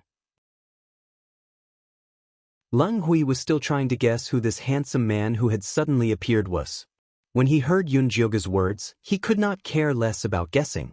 He hurriedly ordered the 300 elite soldiers to start burning the bones in the lotus pond. The gray spiritual fire floated towards the lotus. The lotus let out a piercing scream. White bones frantically suppressed the spiritual fire. Sweat began to appear on Leng Hui's forehead. The 300 elite soldiers also increased the input of spiritual power. Finally, they managed to light the spiritual fire again before it was extinguished. When the lotus realized that it could not extinguish the spiritual fire, its scream changed again. The white-skinned little girl quickly moved her body. She brought the pond of bones with her, wanting to fly back to the black pond water in the passageway. Zishang raised his hand and shot out a purple mist, sending the white-skinned little girl flying back. The bones fell into the spiritual fire with a bang. Leng Hui, eat your medicine. Yunjioga had once given Leng Hui a bottle of spirit recovery pills. He had wanted to wait until they entered the tall tower to eat them. It seemed like he could not wait until then. Leng Hui's heart ached as he ate a spirit recovery pill. Then he once again injected spiritual power into the gray spiritual fire. The exploding spiritual fire quickly occupied the entire lotus pond. The lotus kept screaming in pain. It summoned the bones to help it block the fire. The black pond water also sensed danger. The force of the collision became stronger and stronger. However, it was mercilessly suppressed by Zishang. The white bones were gradually burned. Only the white-skinned little girl was left guarding the lotus. When the lotus realized that it had lost, it instantly withered.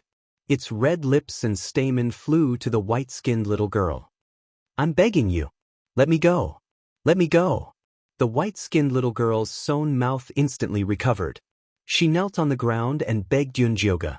In Yunjioga's ears, that young voice sounded very similar to Zuetsue's. In the ears of the 300 elite soldiers, it overlapped with their little sister, family, and friends. The 300 elite soldiers, including Leng Hui, all revealed expressions of pity. However, the memory of Yunjioga's whip was still fresh in their minds. Therefore, no one dared to beg for mercy. Good child. Go in peace. Yunjioga sighed. With a flick of his finger, the white bone fire landed on the white-skinned little girl.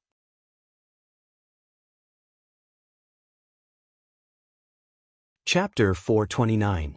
The white-skinned girl screamed. Her body quickly melted, revealing a skull with a bright red mouth. The skull screamed and pounced at Yunjioga, looking like it was going to fight to the death. Yunjioga's evil saber rose automatically and formed a long red saber that slashed down. The skull turned into countless pieces that fell into the spiritual fire pool and were burned to ashes. The black water beside the pool evaporated instantly, turning into black gas that shot into the sky and flew toward the palace of heavenly purity and broken jade pavilion. Leng Hui was anxious when he saw this. He wanted to help his two younger brothers immediately.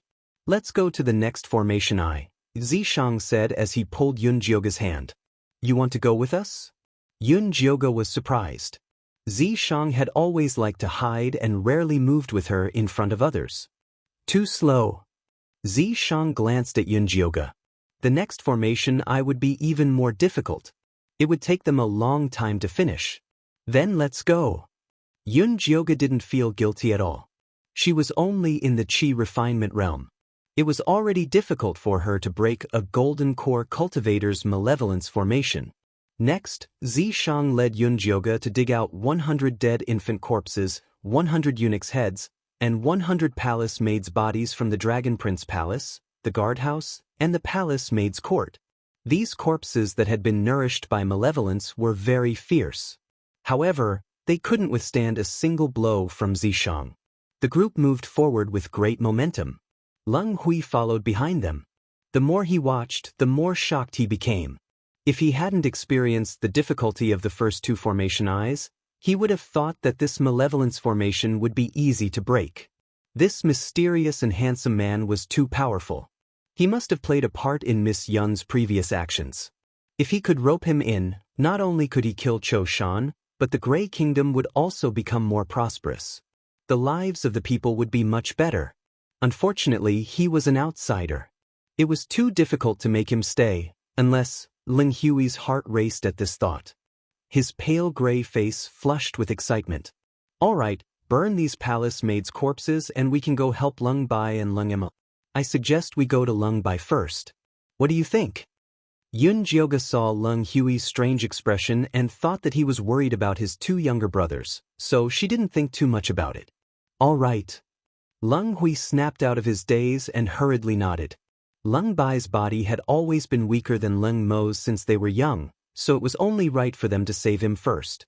Let's go. Next is the Broken Jade Pavilion.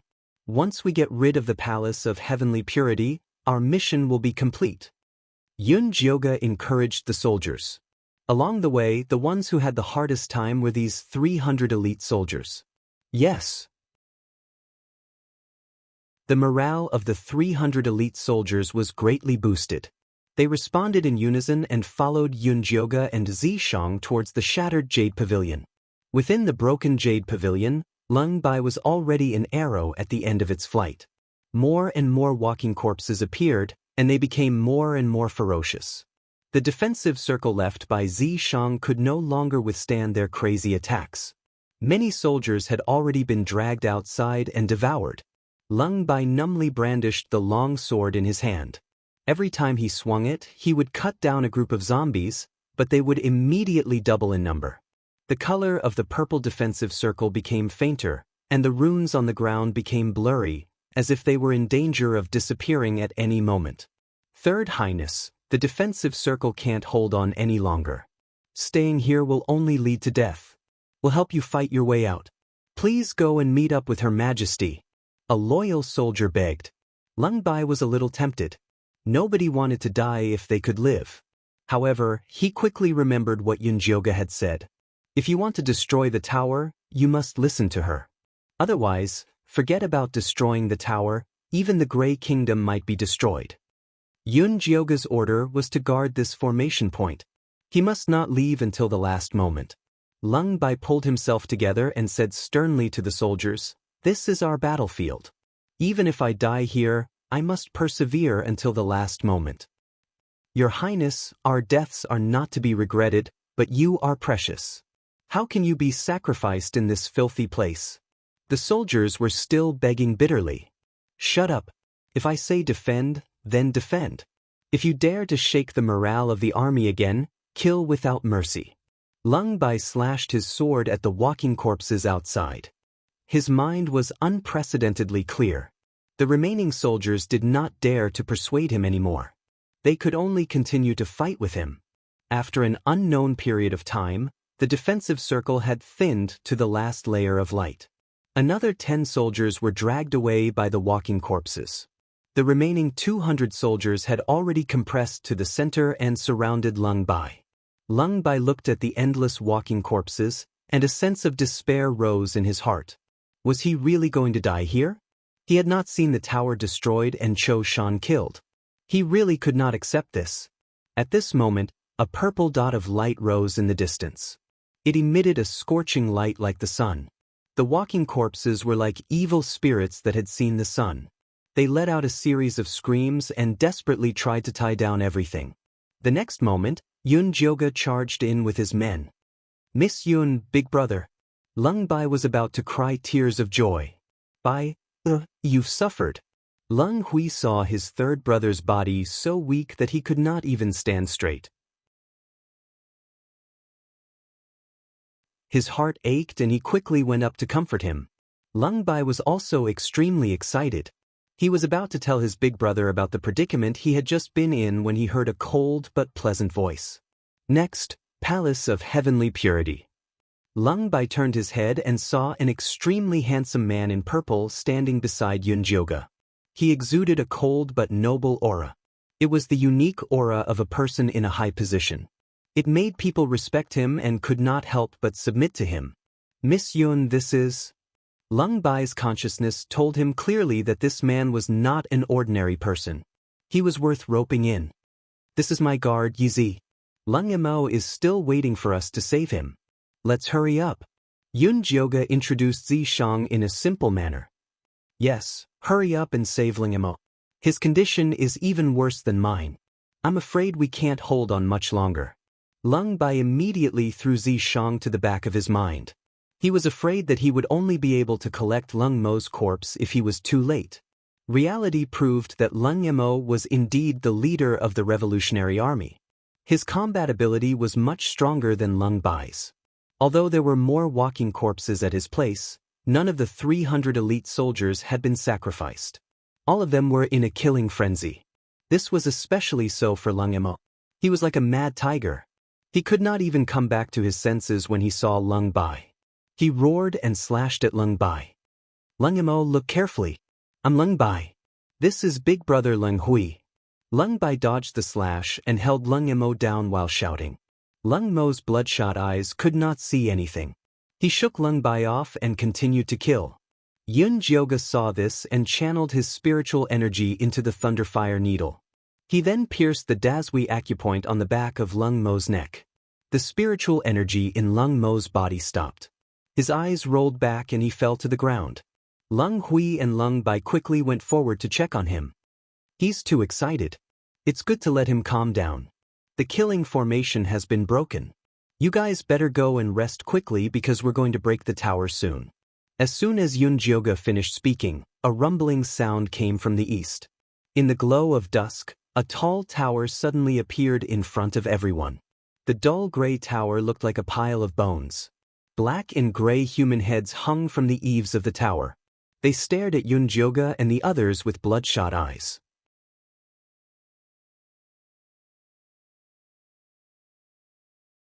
Chapter 430. They won't even let us take a breather. Yunjioge gloomily looked at the white bone tower. If they couldn't enter the wizard tower before sunset, the wizard tower's baleful aura would engulf the entire Grey Kingdom tomorrow, turning it into a living hell. What's there to pant for? Zishang's handsome face was calm and composed. What do you think happened to Yusha in there? Could he have been killed by Cho Shan? To be honest, Yunjioge was quite worried about Yusha. Yusha is merely Wan Sha's vessel. Even if something were to happen to him, it wouldn't affect him at all. Zishang truly didn't want to see Yunjioge worry for his love rival. He said a few good words for Wan Sha. If it wasn't for the fact that Azure Wave's continent is too low and Wan Sha's physical body and soul couldn't come here, this tower wouldn't even be enough for him to crush it with one hand. If Wan Sha can't come, then how did you come here? Yunjioge was puzzled. Little Menghua had said that Zishang was the strongest of all her lovers. Of course I have my ways. Zishang said nonchalantly, as if he was not worth mentioning. He wouldn't tell Yunjioge that in order to follow her reincarnation he destroyed his own cultivation, sealed his physical body, abandoned his clansmen, endured the pain of thousands of blades to come to Azure Wave's continent, and finally possessed the body of a purple horn ink python. In order to find traces of her, he united the demon race, but after searching for 1,000 years, he still couldn't find any clues. It wasn't until the demon clan's prophet used his 500 years of cultivation to perform a divination for him that the fated chance was in the Thunder Nation that he came to the Thunder Nation's 10,000 feet abyss and waited for another 100 years. Because the ink python had fused with his soul, he could not recall the memories of his previous life when he first met Yunjioge. He could only rely on his instinct to sign a contract with Yunjioge and then use all methods to get close to her. This was a dark history, and it was better to bury it in his heart and let it rot. Yes. You're the best. Yunjioge thought Zishang was keeping him in suspense again, so he stopped asking. She turned around and glanced at the crowd. Seeing that Lung Emo was gathering the soldiers to enter the tower, she said, "The 5 of us can enter the tower. Let the soldiers stay behind to clean up the palace. We must dig 3 feet into the ground and dig out all the things that Cho Shan buried." The inside of the tower was extremely dangerous. These elite soldiers would only be sending themselves to their deaths if they went in. Instead, they would be a burden. Actually, according to Yun Jioga's thoughts, it would be best if even Lung Hui and his brothers did not enter. Although they were at the Foundation establishment realm, they were still trash to Cho Shan. In other words, other than Zishang, anyone who entered the tower would be in danger. However, Zishang insisted on letting the 3 brothers in, saying that they had other uses. As for what it was used for, he refused to say. He only said that Yun Jioga would know when the time came. "We'll do as Miss Yun says." Lung Hui was now very trusting of Yun Jioga. He felt that all of her orders came from the mouth of the mysterious expert Yi Zi. Lung Emo had no objection to this. Destroying the tower was important, but cleaning up the palace was equally important.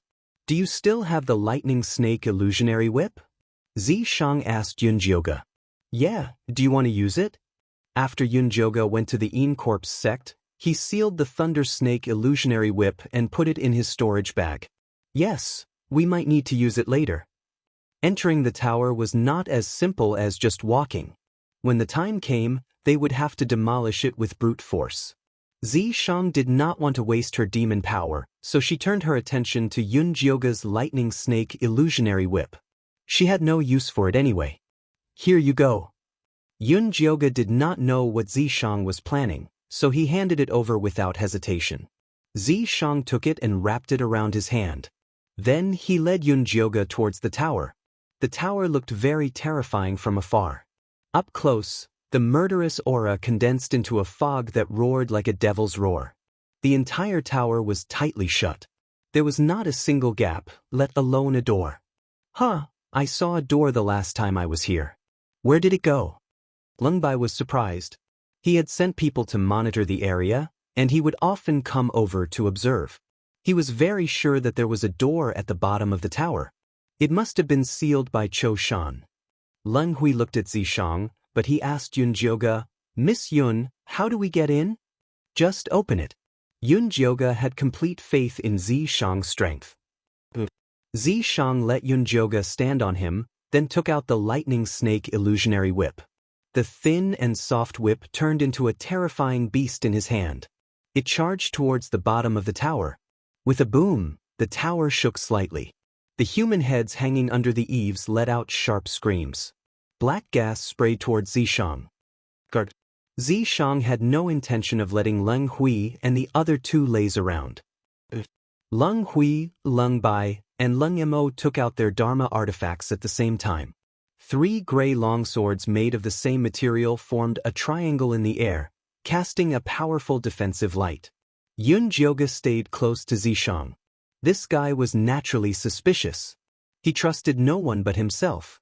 The lightning snake illusionary whip expanded again, turning into a black and white python. Purple lightning coiled around its body. It was comparable to a divine beast. Yun Jioga was dumbfounded. The long whip had never been so powerful in her hands. Zishang was indeed powerful. However, looking at the lightning snake illusionary whip's formation, it seemed like it was going to perish together with the tower. Yun Jioga's guess was right. The black and white pythons shook their heads and wagged their tails. They coiled tightly around the white bones on the first floor of the tower. Then, with a boom, they exploded. The tower shook violently. The human heads on the 3rd floor were all blasted into pieces. Yun Jioga reached out with a trembling hand. He only managed to catch a few pieces of the lightning snake illusionary whip. "Look, it's open." Zishang pointed at the huge hole at the bottom of the tower. "That's my spirit artifact. If you want to sacrifice it, you should at least discuss it with me. I'll give you a better one when we get back." It was just an Dharma artifact made from the bones of a demon snake. He could easily find a bunch of them. "That's my first spirit artifact." This was different. Yun Jioga was about to die from anger. You'll have your first precious artifact, immortal artifact, divine artifact. Zishang consoled without any sincerity. Of course, he knew that the lightning snake illusionary whip was Yunjioga's first spirit artifact. He also knew that it was a gift from Dongfang, Quebec. In the past, he did not care about his memory loss. Now, he would not allow Yunjioga to treat a spirit artifact given by another man as a treasure. If you don't, I'll teach you a lesson. Other than verbal threats, Yunjioga did not have any other practical methods. But the most important thing now is to hurry into the tower. It's getting dark. If they did not enter the tower now, it would be too late. Then hurry. Yunjioga did not want to bicker with Zishang anymore. At that moment, the smoke and dust at the bottom of the tower had already settled, revealing a huge black hole. It looked like the mouth of a monster, waiting for its sacrifice. Leng Hui felt his scalp go numb. When he was possessed by Cho Shan, he had entered this tower countless times. Although he could not remember what he saw inside, he could sense that it was extremely terrifying.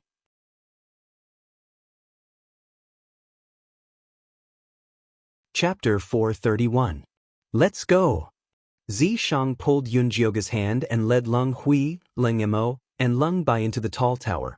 The first to third floors had already been blown to pieces by the Thunder Snake illusionary whip. Zishang led Yunjioga and the others straight to the fourth floor. A sweet fragrance assaulted their nostrils. What they saw was an endless expanse of beautiful flowers. The moon spirit flowers at the top kept scattering their beautiful petals. The ground was covered in oil flowers. Butterflies danced in the air. It was as beautiful as a fairyland. Yunjioga could not help but rub her eyes. She said to Zishang in disbelief, "Is this an illusion?" She had thought that the tall tower was like hell. It was filled with evil spirits and walking corpses. It was eerie and damp. No, Zishang answered perfunctorily. He looked around for a tunnel to the fifth floor. I didn't know that Cho Shan was such an interesting person.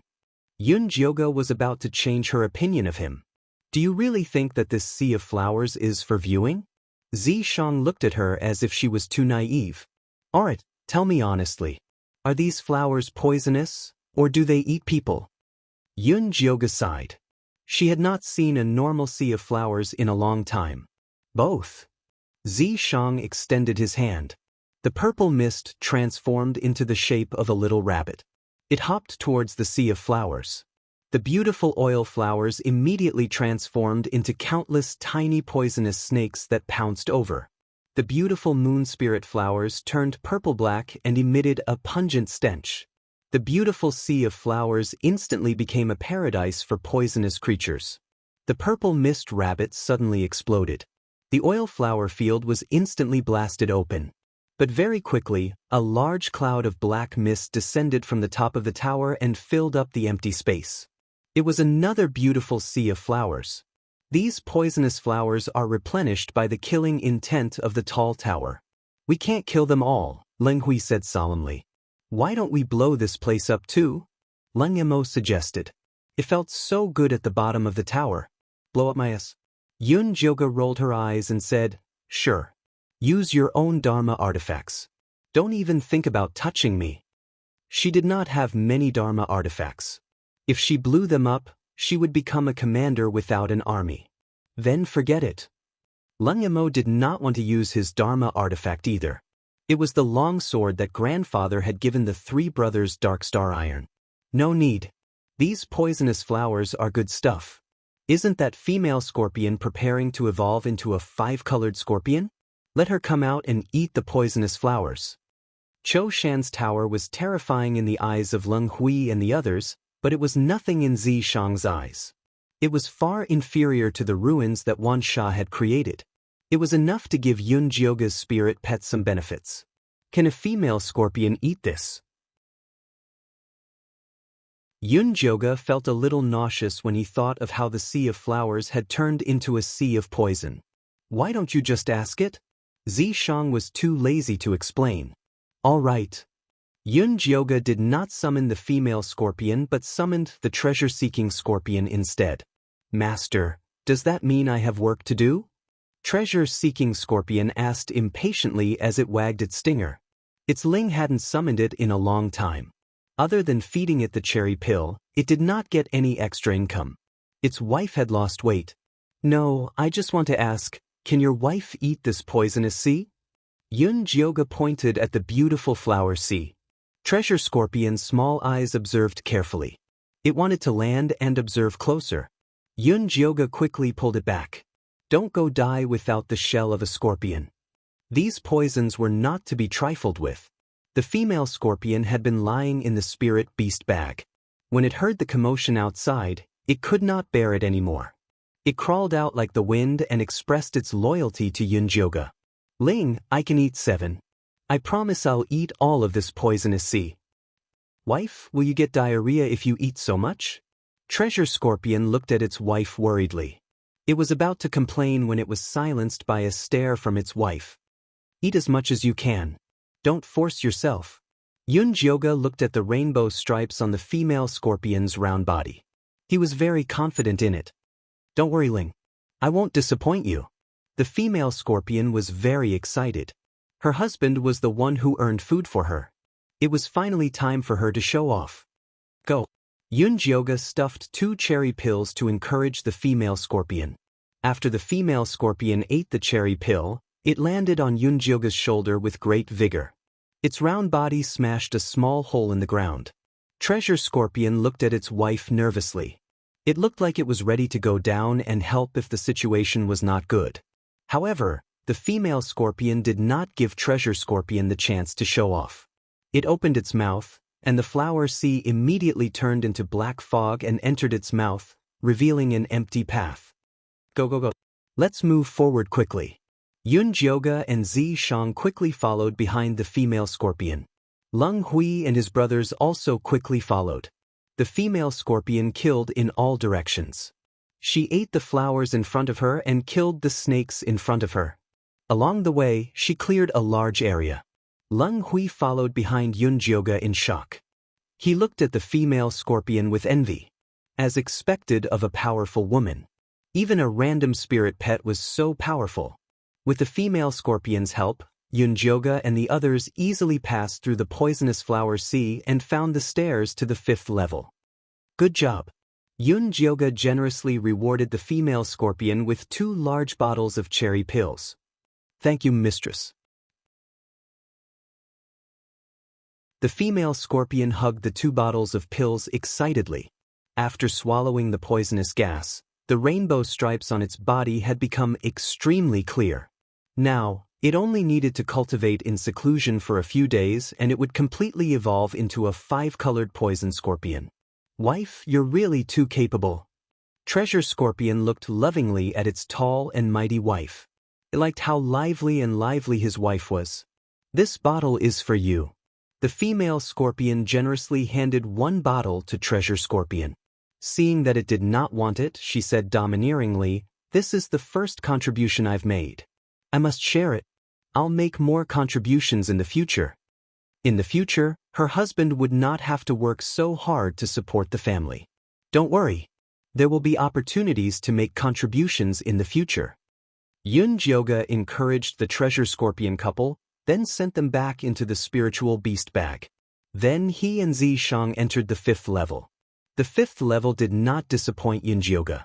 It was gloomy, damp, and strange. In the boundless black fog, ghostly figures flickered, and walking corpses were everywhere. The murderous black fog at the top of the pagoda was so thick that it looked like dark clouds covering the sky. It weighed heavily on the hearts of Leng Hui and his brothers. If even a little bit of the murderous aura leaked out, it would be a huge disaster for the Grey Kingdom. How do we break through this place? Yun Jioga was slightly excited. The poisonous sea just now had already given the female scorpion a huge benefit. Would there be other benefits waiting for them on this level? Hasn't the pink female parasite that you're rearing not broken out of its cocoon? This is its opportunity. Zi Shang knew Yun Jioga's family like the back of his hand. He knew that she had been worried that the little female parasite might have already turned into a fossil in the cocoon. That was why he specifically mentioned it.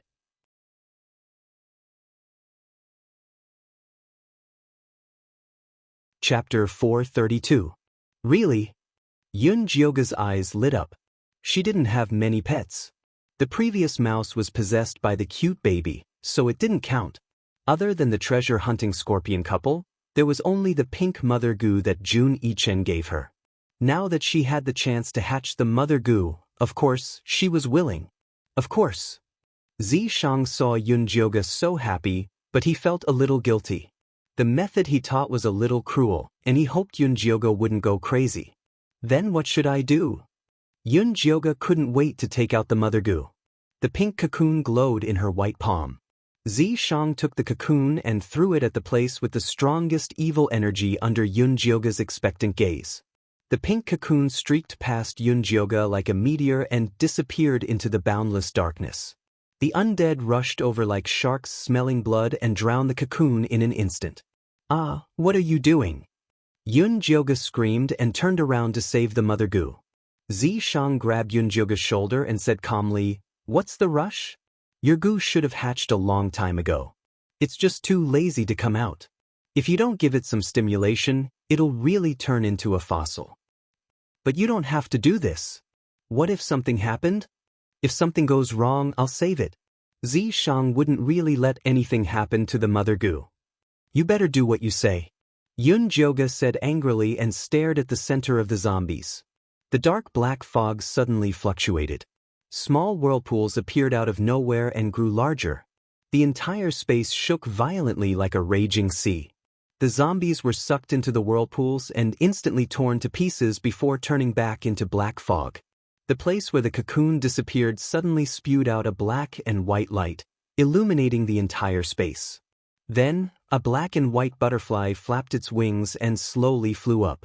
It circled above everyone's head with an illusory fog. The butterfly was about the size of a palm. The left side was pure black, and the fine patterns formed the head of a ferocious male ghost. The right side was pure white, but it was a benevolent woman. Right in the middle was a black body with a pink Lolita face on its head.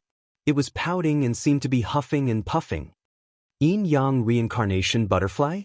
Zi Shang raised his eyebrows and sent a voice transmission to Yun Jyoga. "You're pretty lucky. This goo worm actually evolved into such a rare species after absorbing the little baby's demonic aura. What's so special about this yin-yang reincarnation butterfly?" Yun Jyoga stared intently at the black and white butterfly. The yin-yang reincarnation butterfly, as its name suggests, is capable of reversing the energy of yin and yang. Even in a land of death, it can create life. It is a rare treasure. However, this one of yours is still young. It can only deal with these walking corpses. The yin-yang reincarnation butterfly that had truly completed its evolution could create a small world of its own. It was the best artifact spirit to refine a mustard seed space, and it was also the favorite treasure of mighty figures. Yun Jyoga's eyes lit up, and she hurriedly waved at the black and white butterfly. "Baby, come to Big Sister's arms." When the black and white butterfly heard the call, it glanced at Yun Jyoga and continued to pout. It seemed like it was still angry about being thrown out. "Baby, don't be angry. Big Sister will give you some candy." Yun Jyoga poured 2 cherry pills into her hand.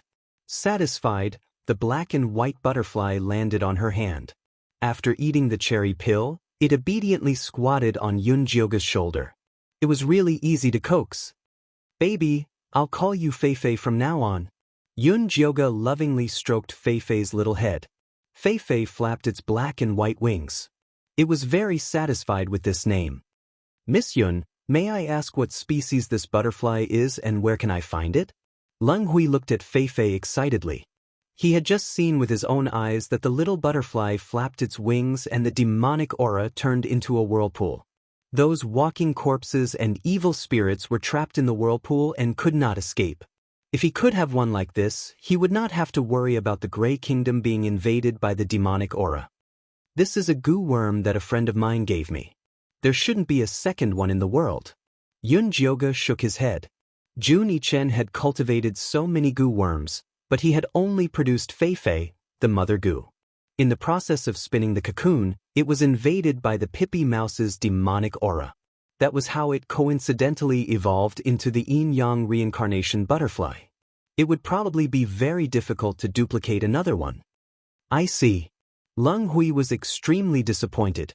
He really wanted to buy this butterfly with Yunjioga, but seeing how Yunjioga was so fond of this butterfly, he was afraid that she would not part with it. However, he would not be satisfied if he did not ask.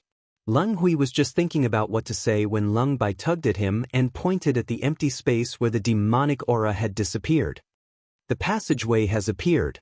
A black ladder appeared in front of them. Let's go. Yunjioga waved his hand excitedly. The mother scorpion and Fei Fei had already benefited. The next level should be the treasure-seeking scorpion's turn. Thinking of this, he was really looking forward to it. Zishang glanced at Leng Hui and the other two with an icy gaze. Then he pulled Yunjioga's hand and walked up the black ladder. Leng Hui could not help but gulp.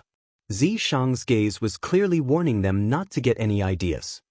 Big brother, this is already very good. Leng Bai understood his big brother's intentions. Actually, he really wanted to keep that magical butterfly. However, he knew very well that the entire Grey Kingdom was not worth mentioning in the eyes of these two foreign cultivators. Angering them would only bring disaster.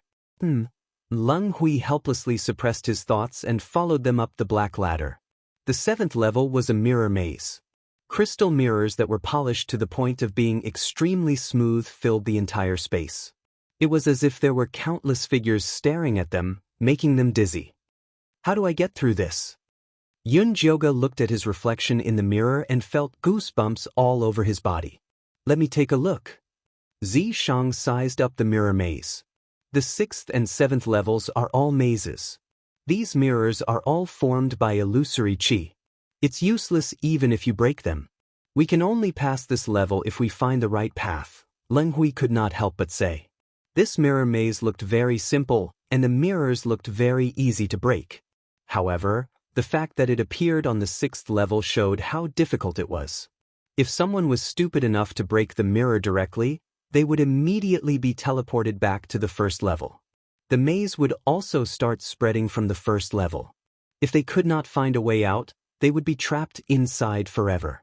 This was one of the most complicated challenges in this tower. I hate walking through mazes. Yunjioga hated these identical paths the most. He could not even turn left or right. Take out your soul-shocking grass. Zishang had already thought of a way.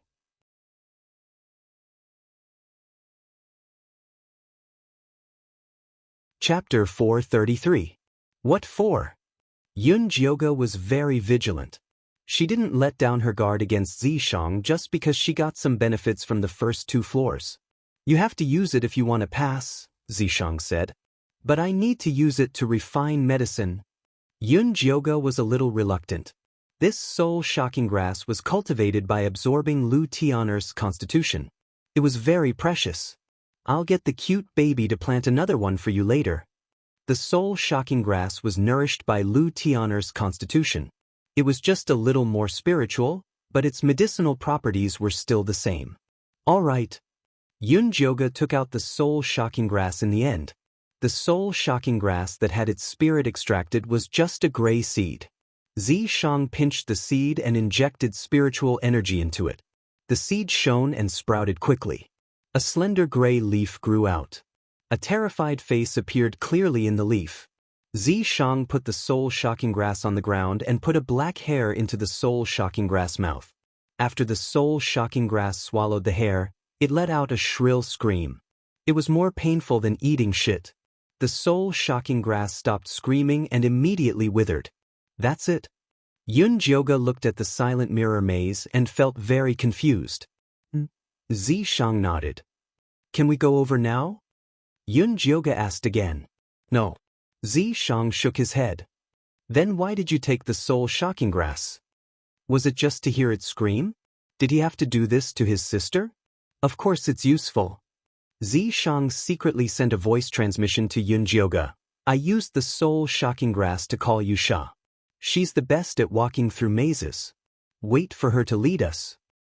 That hair was Yusha's? Yunjioga remembered that Zishang had told her about the soul-shocking grass before. No matter how long they were apart, even if they weren't in the same space, they could still summon the person they were looking for. That's right. Zishang nodded, then lifted his chin towards the mirror space and said, "She's here." A red silhouette appeared in the mirror space. It was Yusha. Her hair was messy and her clothes were tattered. She looked like she was about to collapse. She rushed in front of Zishang and yelled, "F***CKU! How dare you use the soul shocking grass to summon me? Did you do it on purpose? Other than this, there's no other way." Actually, Zishang did it on purpose. The reason why the soul shock grass was called soul shock was that the person who was summoned would suffer a powerful spiritual attack. If one's soul wasn't solid enough, it was very likely that one would be scared to death. Who are you trying to fool? You're obviously messing with me on purpose. Yusha was even angrier now. Zishang was obviously trying to kick her away and have Lady Goddess all to himself. So what if I mess with you? Zishang raised his eyebrows. Bite him if you dare. Yusha's face contorted in anger. Yusha, don't be angry. You know that's just how he is. Yun Jioga quickly comforted Yusha, not forgetting to glare at Zishang. I'm fine. Yusha was instantly healed by Yun Jioga's concern. He stepped forward, wanting to hold Yun Jioga's hand. The Lady Goddess was the best. If there's nothing else, then hurry up and bring us out. We're in a hurry. Zishang was afraid that Yusha's claws would fall off. Yusha, do you have a way to get us out of this maze? Yun Jioga quickly stepped forward to smooth things over. He did not want Yusha to really die from anger. Even if I don't have a way, I'll think of one. Yusha declared her loyalty to Yun Jioga. I'm willing to go through fire and water for her without hesitation. There's no need for you to go through fire and water. Just lead the way. Yun Jioga still could not get used to the feeling of being pursued by a beautiful girl, even if the heart of this beautiful girl was a man. This way. As Yusha led the way, she told Yun Jioga about the tragic situation she had been in after she was captured. Actually, there was nothing tragic about it. She had escaped into the maze on the 6th level the moment she entered the tower. Although this mirror maze was set up by Cho Shan using his murderous energy, he had never entered it before. Moreover, he was too lazy to deal with Yusha, so he just let her stay in there. Leng Hui was shocked when he heard Yusha's words from behind. Although this gray-skinned woman who was dressed in a palace maid's attire looked very similar to the Grey Nation, he did not expect her to be from the outside world as well. The most terrifying thing was that she was able to master the secret of this mirror maze. This was something that even Cho Shan could not do. This Yun Jioga was not a simple person. Although he was only at the Qi refining realm, the people around him were each more powerful than the last. If he could make her stay, those people would definitely stay with her as well. How can I make her stay? Leng Hui began to let his imagination run wild again. Leng Bai and Leng Emo focused their attention on the mirror maze. They did not notice that their big brother's thoughts were getting stranger and stranger. The 6th level was a mirror maze.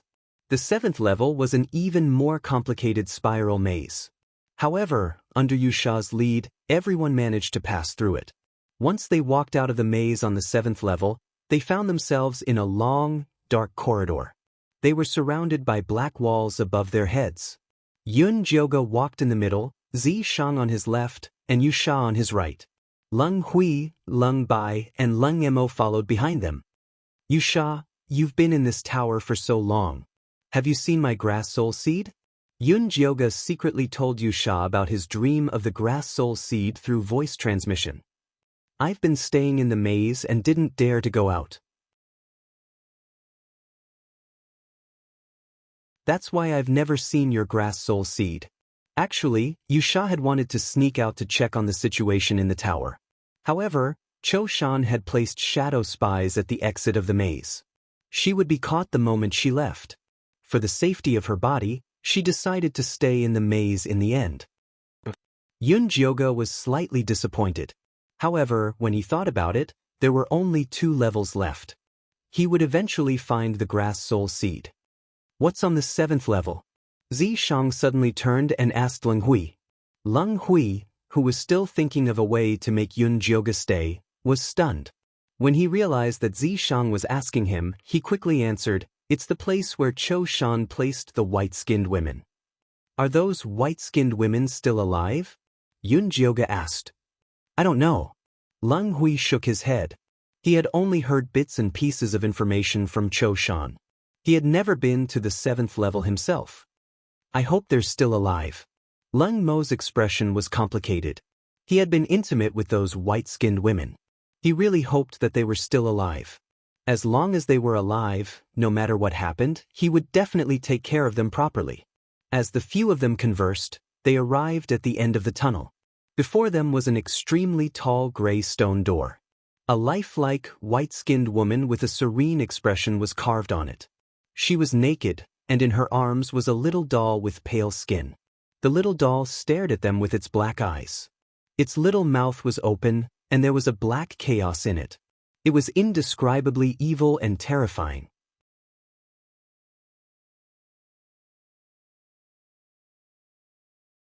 Chapter 434.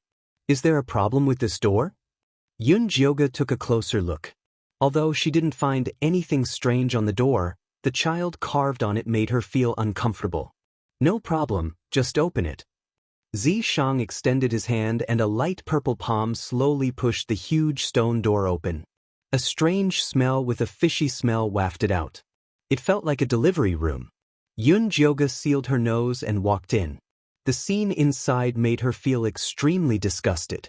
There were hundreds of crystal coffins inside and naked, white-skinned women were lying inside. Their bellies were bulging and there was a red tube extending from their belly buttons. The tubes intertwined and extended upwards. There was a huge blood-red cocoon at the top of the room.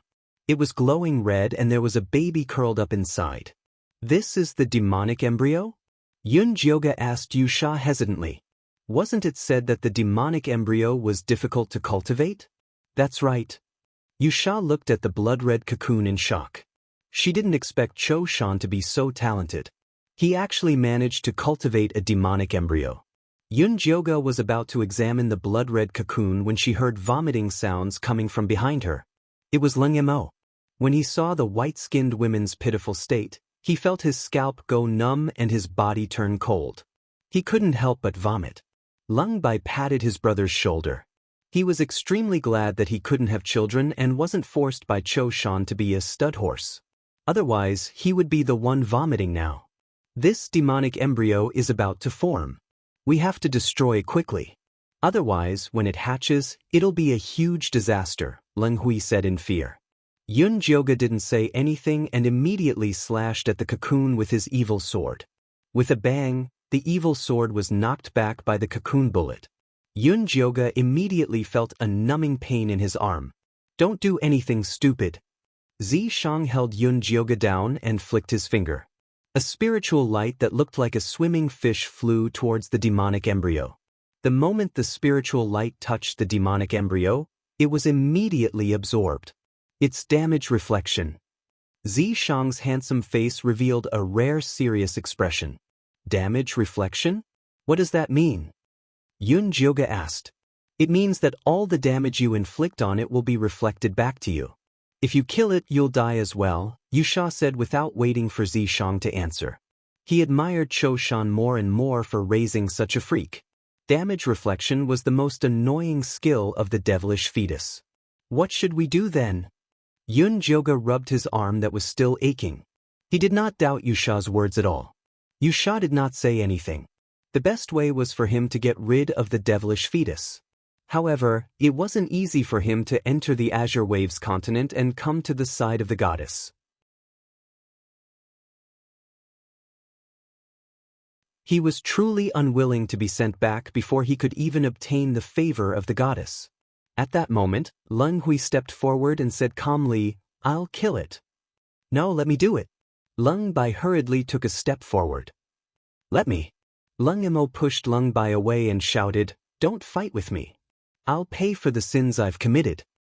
These white-skinned women were sent here because of him, so he should be the one to end all of this. Yusha did not say anything. He was more than happy to watch a good show since someone was willing to die. Yun Jioga looked nervously at Zishang, who was deep in thought. Could it be that he had already guessed that this would happen? That was why he insisted on bringing Leng Hui and the others along. Zishang came back to his senses and said indifferently, "This devilish fetus cannot be killed. If we can't kill it, won't it be a disaster if we keep it alive?" Leng Hui asked in shock. "I have my own plans." Zishang did not say anything else. Yusha could somewhat guess what he was thinking. He transmitted his voice and said, "You want to subdue this devilish fetus? It would be a waste not to subdue such a rare treasure and let Yunjioga be his subordinate. Then what do you plan to do?" Yusha transmitted his voice with interest. Zishang's gaze shifted to Yunjioga. To be more precise, it shifted to her stomach. "Are you crazy?" Yusha's eyes widened. This Zishang couldn't be thinking the same thing, could he? Jioga has been poisoned by the 9-stage bone-shattering poison. Only 2 layers of the poison have been removed. The great calamity is coming. There is no time for her to slowly detoxify the poison. Zishang's tone was gloomy. The reason why the goddess had reincarnated was to find a way to deal with the great calamity. However, Yunjioga was far too weak now. The 9-stage bone-shattering poison was the most important factor limiting her development. She had to find a way to remove it all at once. The devilish fetus was the best time to do so. But this is too risky. What if something goes wrong? Yusha's expression was one of disapproval. The goddess had spent 1,000 years reincarnating this time. How long would it take the next time? He would rather take things slow than risk losing the goddess, because they could not afford to wait. Zishang was silent for a moment. He then transmitted his voice and said, "The choice is hers. I think she will agree." Although Yunjioga looked very weak and her personality was softer than the goddess in her past life, she was just as competitive. If there was a chance to completely rid herself of the 9-stage bone-shattering poison, she would not let it go. "What are the 2 of you whispering about?" Yunjioga could not help but ask. The 2 of them were transmitting their voices to each other. Did they think she was dead? "Come here. I have something to tell you." Zishang called Yunjioga to the side and set up a soundproofing barrier. He even had Yusha stand guard at the side. "What are they doing?" Yunjioga was slightly displeased. Couldn't they just transmit their voices? They were clearly afraid that the 3 brothers would eavesdrop on them. This was not good for unity. "I have a way to reign in the devilish fetus and remove the poison in your body," Zishang said solemnly. "What is it? Tell me." Yunjioga's eyes lit up. "Do you see these women's navels?" Zishang did not answer Yunjioga's question immediately. Instead, he pointed at the white-skinned women. "I see them. Is there a problem?" Yunjioga did not understand. These white-skinned women have the demonic attraction physique. Cho Shan used them to convert the devilish qi into pure devilish qi and inject it into the devilish fetus. If we remove all these tubes, we'll have to find other devilish qi to form the devilish fetus, Zishang continued. Yunjioga's eyes widened when she heard this. "Are you going to sacrifice Yusha?" "What does this have to do with me? I'm not the one who was poisoned." Yusha, who was eavesdropping at the side, had a sad expression on her face. She felt that the goddess in this life was not very smart. However, she strangely wanted to protect her. No.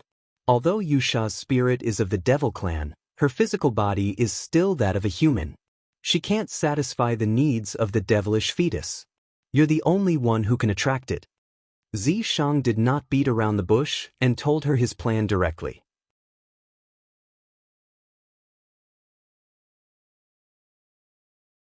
Chapter 435. Zishang's plan was to first destroy all the tubes that nourished the demonic fetus, then use Yunjioga's blood to attract the demonic fetus over, allowing it to absorb the 9-bone shatterer poison. The plan sounded simple, but it was actually very dangerous. After all, the demonic fetus was not their pet, so it was impossible for it to be obedient. Furthermore, even if the demonic fetus obediently sucked out the 9 shattered bones, it would still cause great damage to Yunjioga's body. If she was not careful, she might even lose her life. There's still the soul-returning wood in the demonic tripod. Even if something really happens to you, I can save you. That was Zi Shang's biggest reliance for this plan. But I can't contact the cute baby. If the demonic tripod didn't appear, how could he get the soul-returning wood? Shout into your divine sense. If he still doesn't appear, tell him to scram and become someone else's artifact spirit. Zi Shang calmly gave Yun Jioga an idea. Is it useful? Yun Jioga asked doubtfully. You'll know once you try. Zi Shang knew the little boy's character too well. When the flying corpse exploded, although the demonic cauldron blocked it for a while, it did not hurt its foundation. The little baby hid because he was afraid of being scolded. I'll give it a try.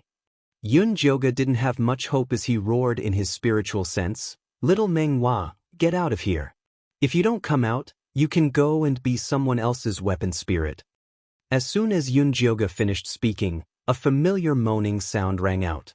Master, I've waited for you for 1,000 years. How can you abandon me? The little baby timidly appeared in Yun Jioga's sea of consciousness with a look of grievance. This adorable child was really pretending to be dead. Yun Jioga gritted his teeth in anger. He wanted nothing more than to give it a good spanking, but when he thought about the soul-returning wood, he could only suppress his anger. Where's the soul-returning wood? Yun Jioga's divine consciousness entered the demonic tripod and asked. Here, here. The little baby brought Yun Jioga to the side of the soul-returning wood. The soul-returning wood, which was only as tall as a person before, had grown quite a bit. Dreamy smoke flowed on the branches, bringing with it a mysterious power. Master, I've always been taking good care of it. Little Meng Hua said with a smile. At least you're sensible. Seeing that the little baby was quite diligent, Yun Jioga didn't care about it pretending to be dead and making him worry. Hee hee. The little adorable child giggled twice and secretly heaved a sigh of relief. He had finally escaped a calamity. By the way, can you find the grass soul seed? Yun Jioga asked. This grass soul seed was cultivated by little cute baby. There might be some special connection between the two. I can't find it. The little baby quickly shook his head like a rattle drum. It had been playing dead and hiding in the depths of Yun Jioga's spiritual sea, so it did not know that the flying corpse's explosion was fated to happen. It thought that there was a problem with the grass soul seed it had cultivated. Look around when you have time. Inform me immediately if you have any news. Yun Jioga had a feeling that the grass soul seed was related to the demonic fetus, but unfortunately, she could not sense its existence. Oh, okay. The little baby nodded obediently, but he had no intention of retrieving the grass soul seed. What if its master remembered that it had been tricked again? It didn't want to find trouble for itself. Yun Jioga stepped out of the demonic tripod and Zi Shang's voice sounded. Did you find the soul-returning wood? I found it. I can use it any time, Yun Jioga replied. All right, then do as I say later. Zi Shang went close to Yun Jioga's ear and secretly gave her a few instructions. Yun Jioga nodded repeatedly after hearing that. Finally, she said emotionally, I thought that you brought the Lung brothers here to sacrifice them to kill the demonic fetus. They don't have the ability to kill the demonic fetus. Although Yun Jioga had not guessed correctly, it was not far from the truth. The three brothers had other uses. In the distance, the three brothers, Leng Hui, Leng Bai, and Leng Mo, were observing the crystal coffins, trying to find a way to break them. These crystal coffins are made of mystic ice. They can't be broken. Leng Mo tried a few times but did not succeed. Leng Hui was distracted. He kept glancing at Yun Jioga and the others. Big brother, stop looking. Leng Bai could not help but pull him. Yun Jioga had obviously set up the barrier to avoid them. Why did he have to make them misunderstand? Everyone came here to kill the demonic fetus and Cho Shan. Why are they hiding at the side and discussing among themselves? Leng Hui was very displeased. Although he had been a bystander in the previous trials, he wanted to help at such a crucial moment. They have their own ideas. Leng Bai was actually a little uncomfortable being excluded by Yun Jioga and the others. However, they were too weak. Why do we care so much? As long as they can help us deal with Cho Shan, it's fine. Leng Mo was optimistic. Speaking of Cho Shan, why hasn't he shown himself when we're already here? Is he plotting something? Lung Bai could not understand. Cho Shan had spent so much effort to cultivate the demonic fetus. How could he be willing to let it be destroyed? We ambushed him and he was seriously injured. He's probably recuperating on the 9th level, Lung Hui guessed. Even if he's recuperating, he can't just do nothing, right? Lung Bai still felt that something was wrong. Perhaps he's confident that no one can neutralize the demonic fetus. Lung Hui looked up at the blood-red cocoon in the air. This miraculous thing was created by his younger brother, Lung Mo, and the white-skinned woman. Strictly speaking, Lung Mo was a descendant of the Lung family. It would be great if the demonic fetus could recognize Lung Mo as its father. With such a powerful person guarding the Grey Kingdom, they would not have to worry about outsiders invading. Lung Hui thought about it and could not help but look at Yun Jioge and Zishang. He wondered if they had a way to make the demonic fetus recognize them as its master. Even if they did, they would not tell them. After all, the demonic fetus was a rare treasure. However, Miss Yun already had so many treasures. Why did she still want to fight with them for the demonic fetus? It was her younger brother who planted it. Lung Hui's thoughts ran wild. His eyes were filled with confusion and madness. Yu Sha was guarding the barrier. When he felt Lung Hui's gaze, he transmitted his voice to Yun Jioge and Zishang, who were inside the barrier. There's something wrong with the Grey Kingdom's emperor's gaze. He had seen this kind of gaze many times. It was the gaze of the incompetent who were jealous of the strong. Ignore him, Zishang replied to Yu Sha. He then said to Yun Jioge, "Are you ready?" "Yes, I'm ready." Yun Jioge took a deep breath. Her eyes were filled with determination.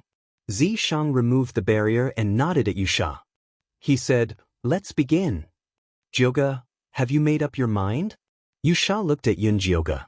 Her beautiful eyes were filled with worry. "I have." Yun Jioge nodded with determination. She had to take this opportunity to completely rid herself of the 9 bone shatterer's poison. "All right. No matter what decision you make, I'll support you." Yu Sha immediately expressed her loyalty.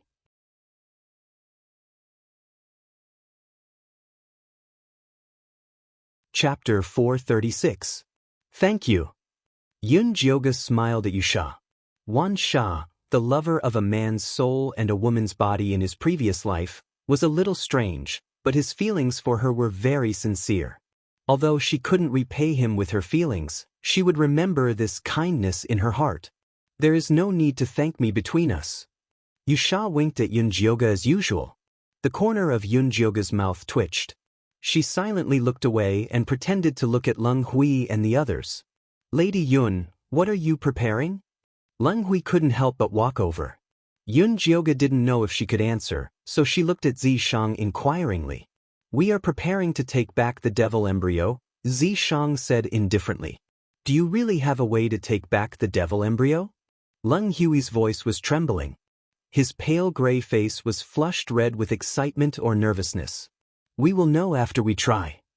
Zishang ignored Lung Hui and said to Yu Sha, "Destroy these tubes first." Yu Sha nodded with a serious expression.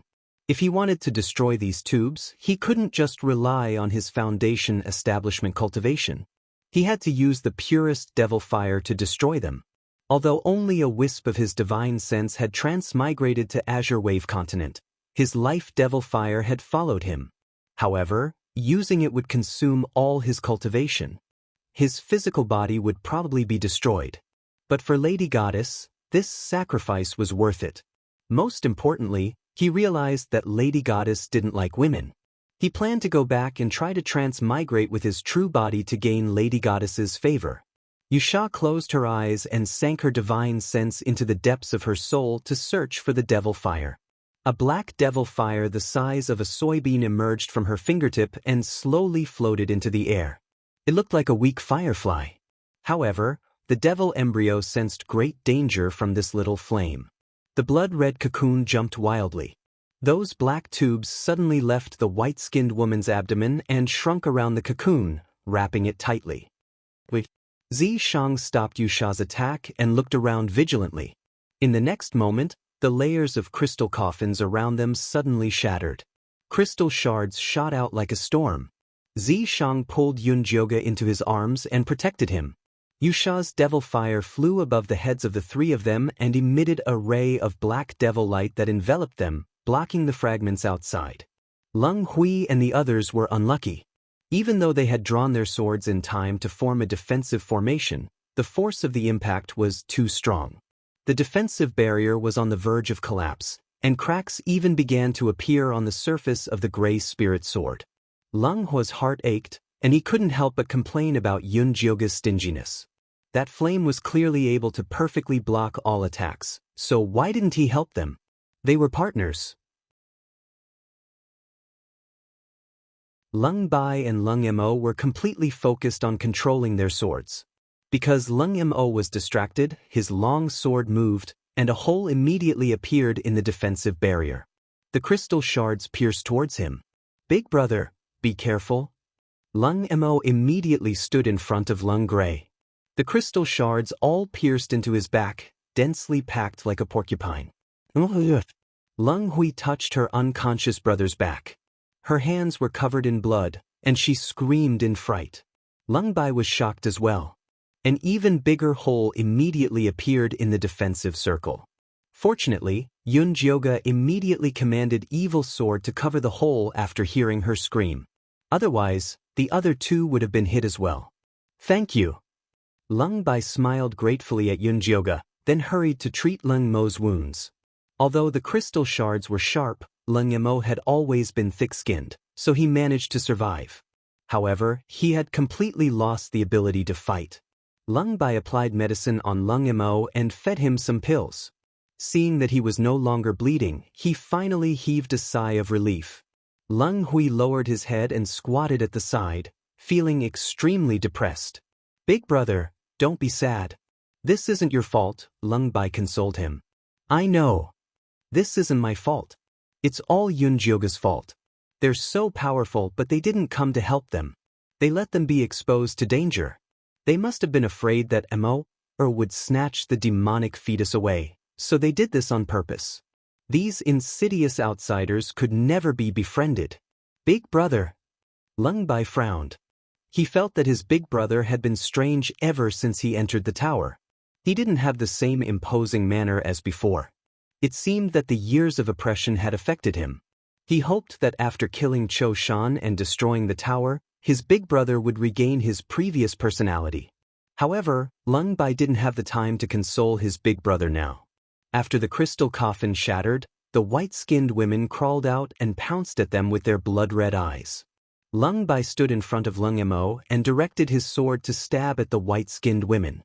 The white-skinned women's bodies flashed with black light, and the sword bounced back. Leng Bai was shocked. The white-skinned women's defense was too strong. There was no way to kill them. "Over here." At this moment, Yunjioge's voice came from the side. Zishang had made a high platform on the wall and was placing Yunjioge on it. "Big brother, let's go over quickly." Leng Bai carried Leng Mo on his back and flew toward the high platform on his sword. This tower had a very strong suppressive effect on the gray-skinned men.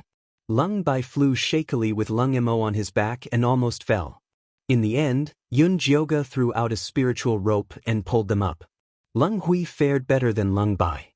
He flew up on his own. The white-skinned women were pushing and shoving at the bottom, roaring crazily. However, because they couldn't fly, they couldn't do anything to them on the high platform.